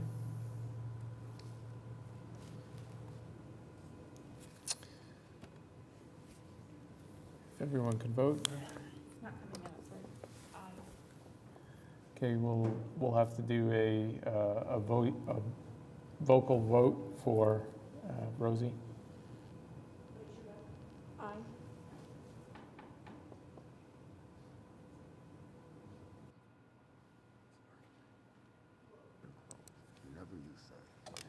So we've got that, great, we've got that represented. That motion passes.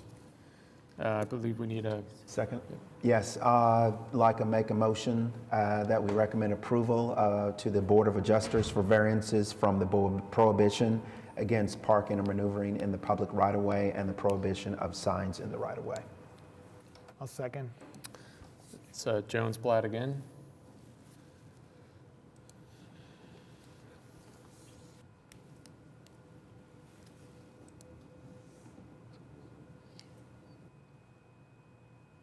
What is your vote?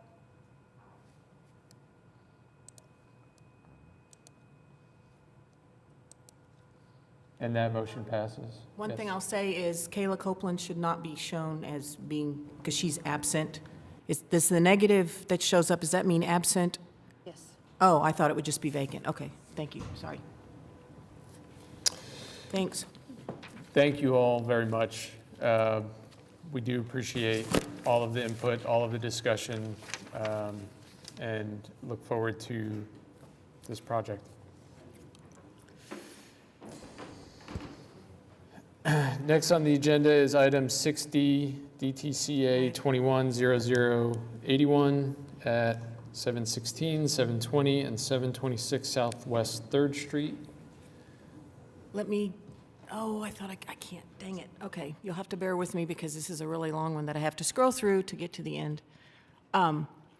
So this is a request of Strawberry Fields. It's not new construction, they're doing a renovation. Oh, I went way too far. Bear with me because I cannot see that.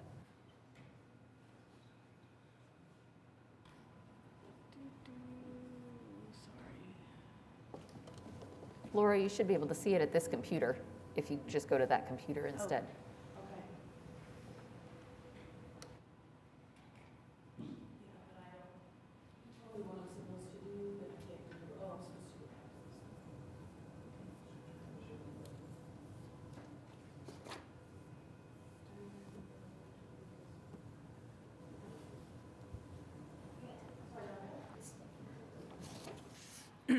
So this is a request for renovation. It does include some demolition. It's on Southwest 3rd Street. There are 3 buildings. They're attached. This is 726, which is the 2-story building on the corner. There's some interesting detailing. If you ever get down that way, just kind of look around. You're like, wow, because they're in obscure places. There is an addition on the back of that building, the loading docks that they're proposing to tear down. It's a metal addition. This one view, this is the alley view that you can see, 726, 720, and 716. This is 720, the building that they're proposing to tear down, and there was a structural analysis included. It at one point had more of a building that was removed from the street facade. It was a loading dock. There's a basement, and it's in very bad shape.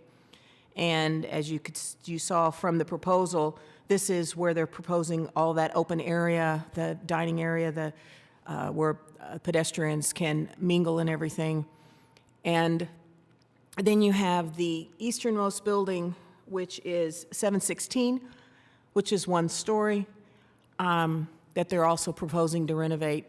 It's kind of hard to get pictures of some of this because there's trees and stuff that need to be cleaned up. So and this is just some of the detailing that pop out at you as you look around. It's very nice buildings. I'm glad that they want to keep the two main buildings. It's immediately south of Ozarka, if you're familiar with that area. And staff discussed some items in here.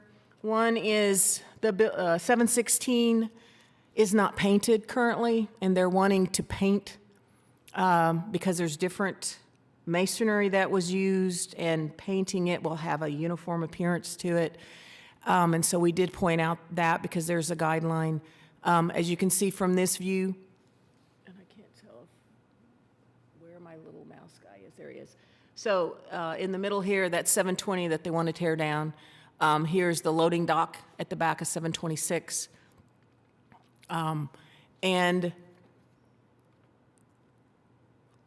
the only other issue that staff really talked about dealt with the west facade of the 726 building, and it dealt with the window proportions. They're replacing all of the windows. They did a great job of picking an industrial window that duplicates where it used to open in the middle, and I was really happy with that. The only concern I had was with, that one. The window on the corner, currently the transom has 4 separate panes, and they were showing it reduced to 3, and I felt very strongly it needs to stay 4. They were replicating all of the other proportions on the windows on the north facade, which was great. And then in the middle of those industrial windows, as you can see, I kind of went in with my red pen, and they were, instead of the 6 separate panes, they were showing one big one, and I felt they needed to stay representative of what's currently there now. And so they provided some renderings which give a really good feel for what they're proposing to do. I will point out that they did not include yet streetscape improvements, signage, the parking lot, which is currently there, and site landscape improvements. They're going to submit those at a later date. There was a partial vacation on Southwest 3rd Street that started over 80 years ago with a, obviously, former council.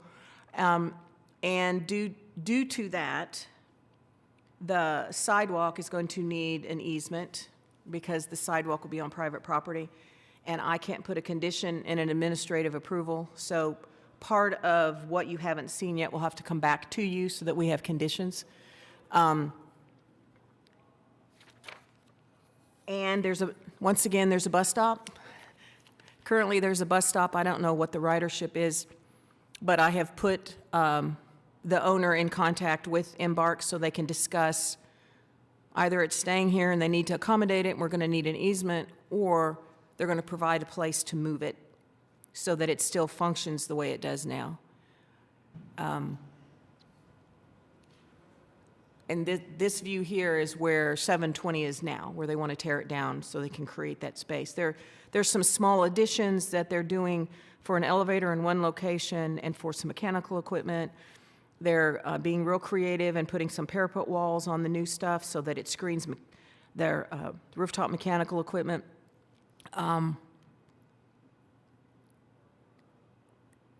with that, if you have any questions for me, otherwise they do have a short PowerPoint that I've got loaded if I don't screw it up.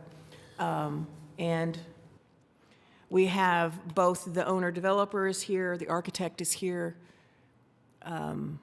So do you have any questions for me? Do we have any questions for staff?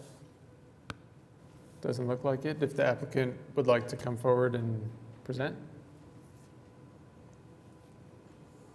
Hello.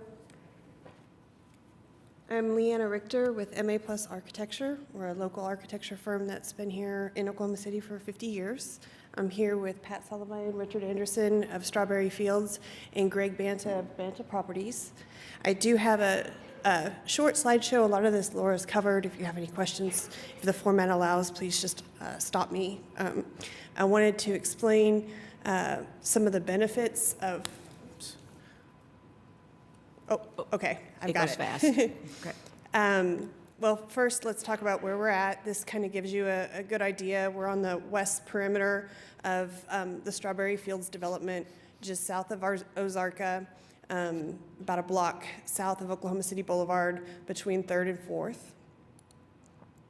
I keep hitting the button instead of the... we love the buildings. We love the architectural character of the buildings.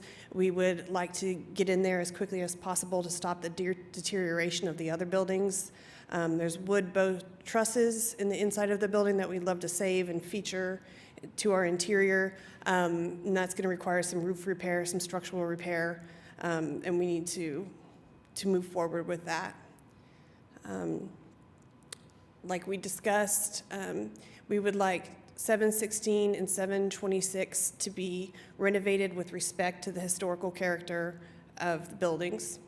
And 720, not only has it not been maintained, but the original purpose of the building, I would love to know what they did in there. It is a heavy-duty floor system, heavy-duty concrete columns that you can see in the sub-basement that are just cracked and in failure. We've provided a structural report. I think the structural engineer would agree that it would be quite expensive to repair those things. I think the developer is not, who can speak to it, doesn't think that there's a lot of added value in that space beyond, that would justify that cost. And the outdoor amenity might do very well for this development overall. And I think aesthetically, the design team thinks that with the building having the opportunity for all of these smaller tenants and being such a lively pedestrian space, that having that open space in the center is going to be a real benefit. The other benefit to it, I'll show you these two demo areas, is that it's going to allow us, well, let's look at what it looks like. Laura showed this is the street-facing facade on 3rd Street. This one right here is the alley. And then this was an addition, a loading dock addition at one point. It's a metal building. And when we demo these, we are providing an elevator. This is a fire stair. We also have another stair for egress here. No, I'm sorry. This is a covered patio, and we're putting all of our mechanical units here because of the bow truss structure here. We don't want to try and put anything on the roof. We also don't want to see it, and a covered patio would be a nice amenity. This is one of the largest spaces to the interior, and we can set that parapet wall high enough where you would not see those units. So we would have some units here, minimal units here. We're also going to place a unit here. This on the ground level is going to be a utility closet for maintenance and care of this space here. Holding the exterior allows us to get into the building sooner and start our repairs, but it also allows us to have some tenant input because we are trialing with this with these repairs to attract commercial tenants. This is the 716th Southwest 3rd Street.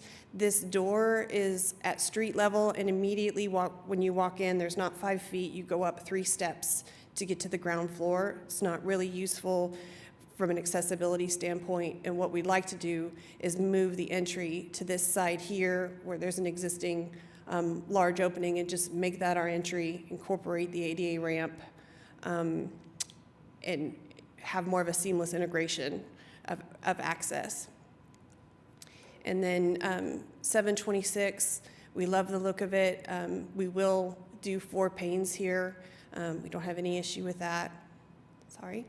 Again, this building setup is great for smaller tenants wrapping the outside. We'd love for pedestrian space and pedestrian traffic to be active not only on the corner, but on the interior. So when you're looking here, you're looking at the small addition for the elevator, and the stair and the small addition here were kind of spaced with a screen wall that we've held further back towards the alley that's screening your dumpster. So it provides kind of a varied backdrop to this public space here, but you could still walk as development continues further south into this space from the south. And we're really grateful and for your time today, and are here to answer any questions. Thank you. I've got two small clarification questions. On the east elevation of 726, can you confirm the finish on what's shown in beige on this image? Here? Yes. So on both sides of the building, this was previously, because there was a building there, it was not an exterior wall, and we've proposed EIFS here on both buildings in a color that matches this building here, to just keep that interior simple and clean and let the streetscape really shine. And then on the west side of 726, with the addition to the south, that the elevation shows that as CMU right now. Yes, and it would look like this. The idea is to use a split face because there's cast elements to this building here. We don't want to match it, but we would like to complement it, so we want to look different than it, but still have that masonry appearance. So, and then the awning in that area, all the awnings for both buildings are intended to match the windows in the storefront, so all of that would be a bronze. Okay, thank you. Thanks. Do we have any other questions for the applicant? So I might say, and I know we do have someone in the audience on this, but before I failed to point out, staff was recommending a condition which dealt with the window proportion that I mentioned. So I just wanted to just point out that I did word that about the west facade windows. But there weren't any other issues that staff had.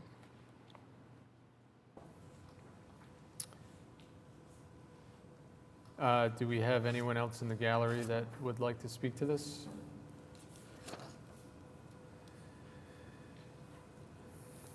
Morning. Morning, council members.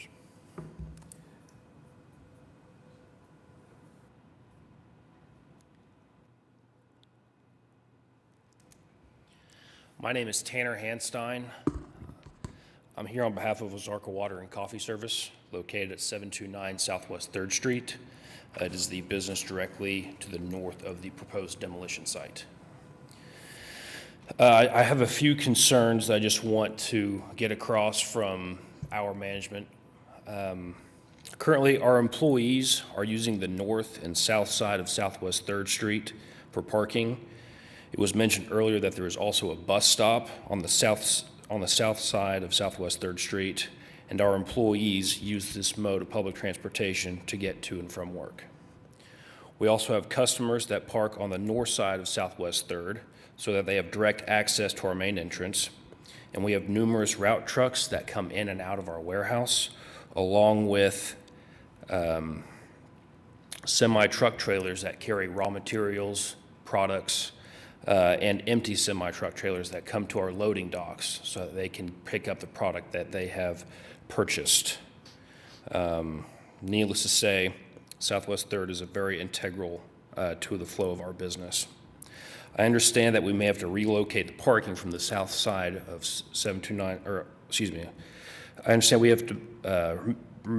we may have to relocate parking from the south side of Southwest 3rd Street. But I want to make sure that the demolition plan does not include blocking the entirety of Southwest 3rd Street to the point where it would prohibit our route trucks, our employees, our customers, and the semi-truck trailers going through that thoroughfare right there.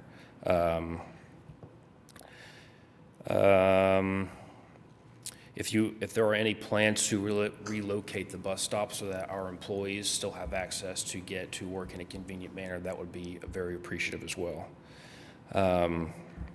We cannot afford any business interruptions, especially from the crucial year that we had last year and affected everyone. But I appreciate you all listening to my concerns, and I look forward to your response.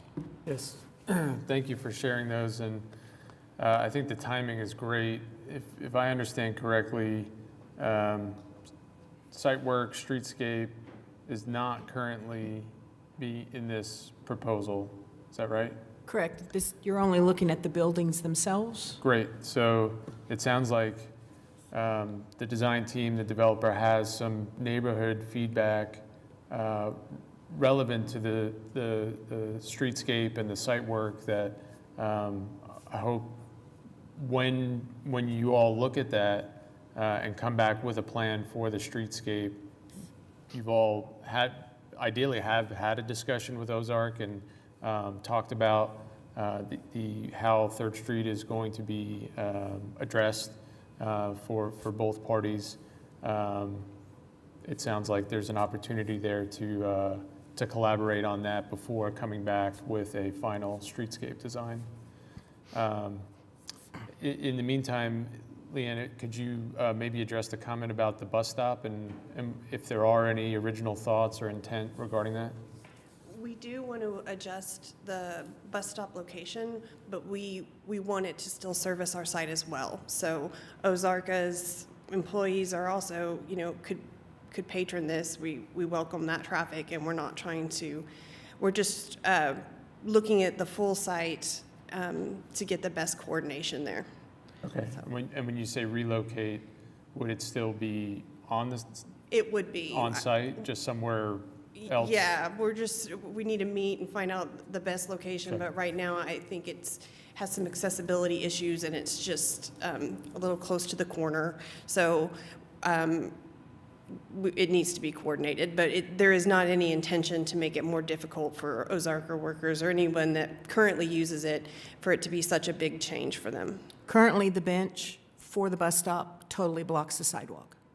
So I have already called Embark to say, guys, if it's going to stay here, that shouldn't have happened. I realize we have a contract with somebody that does the benches. It's not us. But it really does need some attention. And I didn't know if it was ever used, and so I posed that question to the guy at Embark that I ended up talking to, and now I know that it is used. I assumed it was used since there's a lot of people that work at Ozarka. Yeah, great. I also just want to speak to his comment about demolition. I can't speak for the construction team, but there is an alley right behind here. One of the last things I would imagine being built would be the dumpster enclosure that would close it off.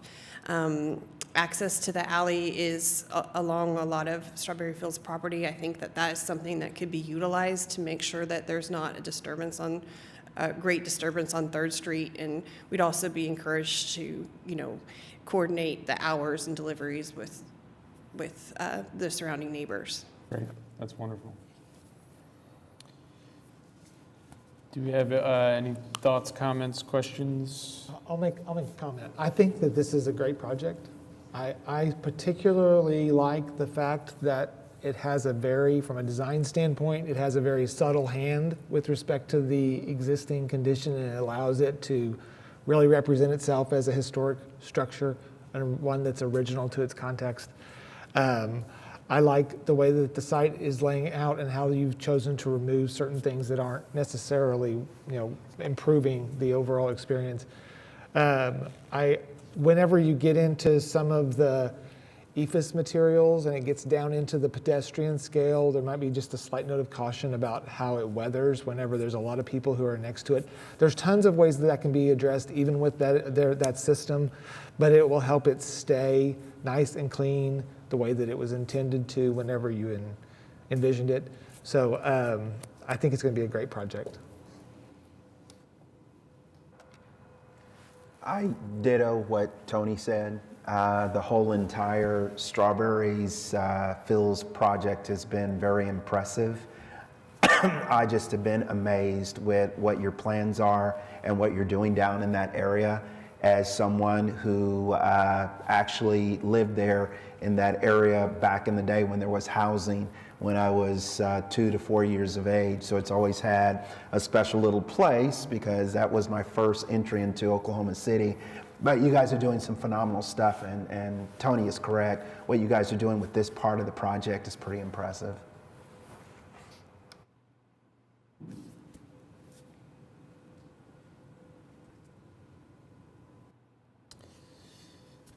Do we If there's no further discussion or comments, I would entertain a motion. I'll make a motion that on the basis that the project complies with the regulations and guidelines of the Downtown Design District zoning ordinance as referenced in section C and D of the staff report, with the condition that the west facade windows of the 726 building be revised to match the current configuration of 4 windows at the north end, and that the replacement industrial windows match the current configuration of 6 panes in the center.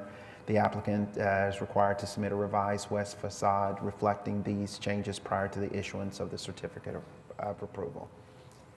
I'll second it. It's a Jones-Blatt motion.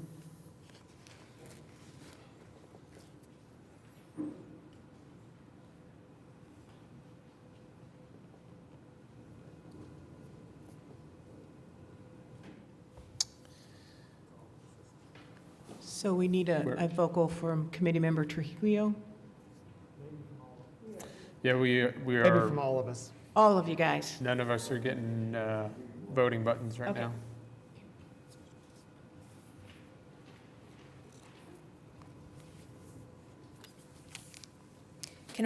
Committee Member Bates, Aye. Committee Member Brannon, Aye. Committee Member Blatt, Aye. Committee Member Jones, Aye. Committee Member Sauer, Aye. Committee Member Trujillo. Aye. Motion passes. Thank you. Thank you. Thank you all. One more to go. Okay. We all may be frozen on this screen now.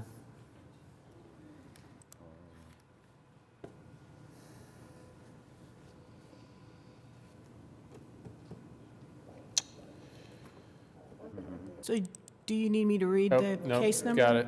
Okay. Got it. Okay, so item 6E, DTCA 21-00091 at 525 Northwest 11th Street. So you might recall that a few years ago, you approved a new development where the Boulevard Cafeteria used to be. And if you haven't been by there, you need to go by there, especially on a Sunday, which is when I went out there to take the pictures, and everybody was waiting to get into the neighborhood jam. That is the place to be. So this request concerns signage. They did a really great job on this building with their sign blanks, which you can see hanging down here, the black, and then there's some signs that I've shown that they've got up. And so everything is uniform, but each business can do its own thing with the style of lettering and what they're showing. Some of them combined some of those to allow bigger signs. They've had to come in at least twice, I think, because this is, once again, in DTD1.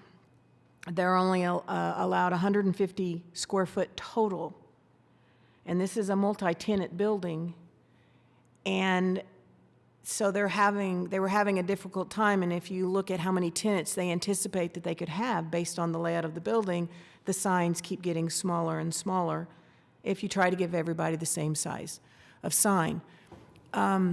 So what they've done, and I'll just get down here, is, and I wanted to include this because you guys also approved the mural. And if you haven't seen it, it's a really great mural that you see from the parking lot. So what they're proposing is they're proposing to use the current draft of the sign code, which you're going to see in a couple months, which is 5% up to a maximum of 400 square feet per building. So right now, they're only allowed 150. The new code would allow them up to 400. And what they're proposing would allow them to go up and increase up to 400. And so they have this all illustrated. The architects are here that can speak to this. If they have any voice today. Okay, the person getting up to speak does have a voice because the other one doesn't. And staff was supportive of this because it is in keeping with the current proposal for revising the sign code.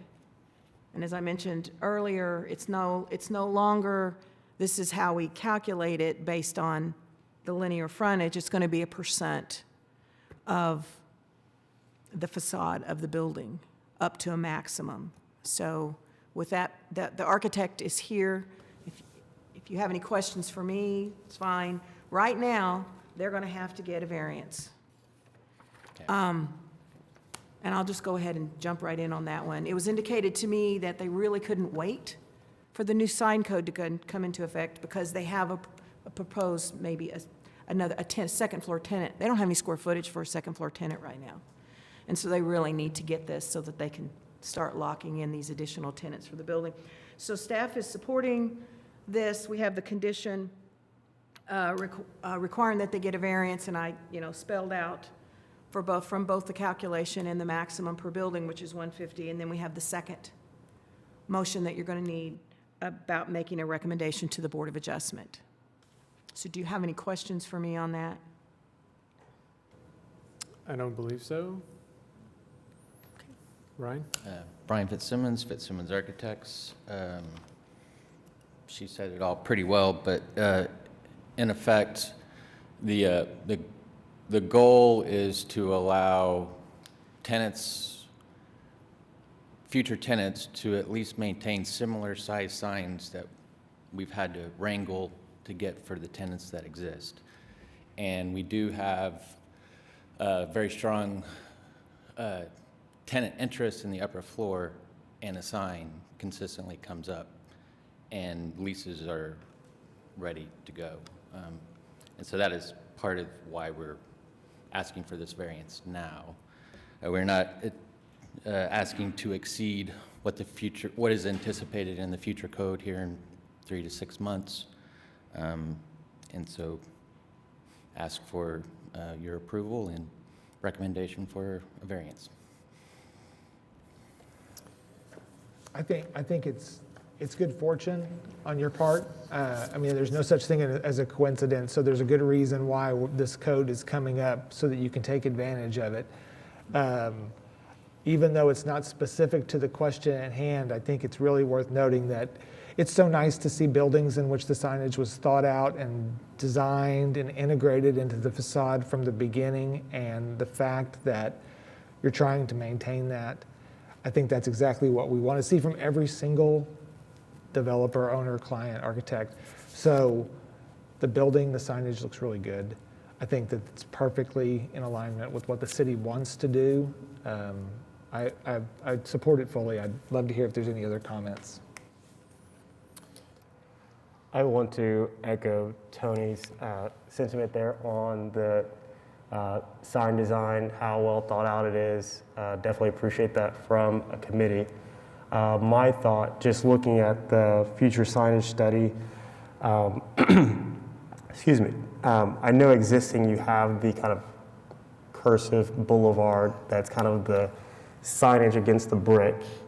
That's not kind of like the square signage that kind of you see here on the... Are you talking about the one that's kind of on the brick wall? Yeah, looking at the brick wall. Which is, I got to get there, sorry. And that's the sign to name Right there? Perfect, yeah. So just looking at the signage, just kind of that orange is on the brick wall. That's kind of throughout the project, been around that project and in the area. I don't know if I have necessarily a design say, but I think keeping consistent with that kind of signage on the building as well as versus having kind of a boxed white typo signage would be great. I think that's kind of it, if that makes sense. I think it makes sense. I had trouble hearing everything there. But you're referring to future signage being more of a channel letter like that? Yeah, exactly. Yeah, so what's illustrated here as a sign blank is those blanks exist. Yep. And they're being used, and to date, all the landlord has us work with the tenants to make sure it's in an approved sign and of high quality and Sure. not the strange internal lit signs that you see along major thoroughfares. Yeah. There is a consistency here that we don't normally get in a multi-tenant building. Normally, we're contacted by various sign companies who have sold the tenant on a sign, and they're not necessarily coordinating with the existing signs. This particular one, that's why I showed the ones that are there now on those black metal sign blanks that we approved, because I think it just, it reads very well. It doesn't detract from the building. And I think we need more buildings that do it this way. I agree as well, and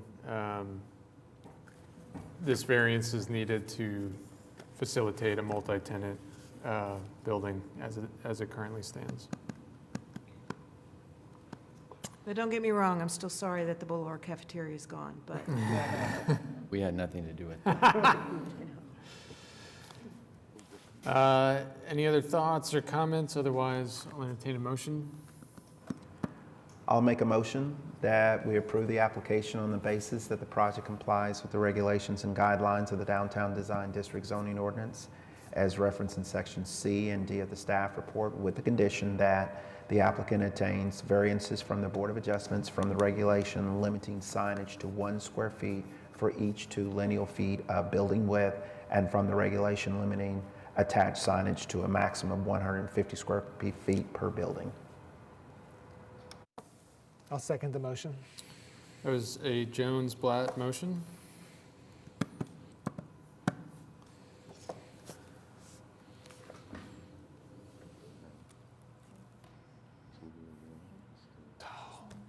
Nope. Last chance. Rosie's still not getting it, so. What is your vote? Motion passes. Oh, hang on. There we go.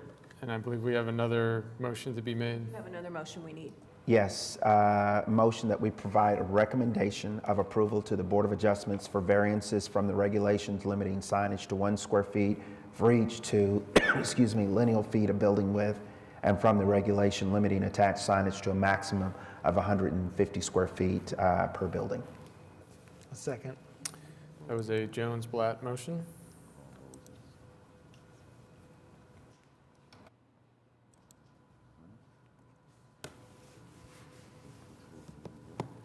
We were hoping that the last one we could have got it, but. And that motion passes. Thank you. Thank you. So just not to hurry us along, but to hurry us along, there was another meeting that was supposed to start 47 minutes ago. Yep. And they were waiting out in the hallway. As you know, we have this happen in November, December. No other business, anything on communications or comments? So we are going to have a meeting in December. I'll be sending you out an email. We had a project come in at the last minute. So thank you for coming today, and have a good Thanksgiving, everybody. Yes, Thanksgiving. Happy Thanksgiving, everyone. Our next regular committee meeting is Thursday, December 16th, 2021. Meeting is adjourned. I'll just note,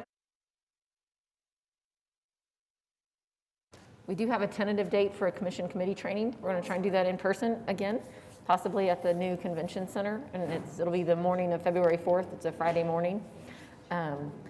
So if you have thoughts on what you would particularly like to learn or not learn at commission committee training, let me know.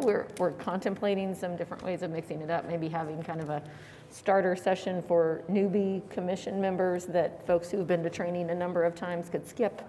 But we'll be working on that over the next couple of months and welcome any feedback you guys have on those trainings. So.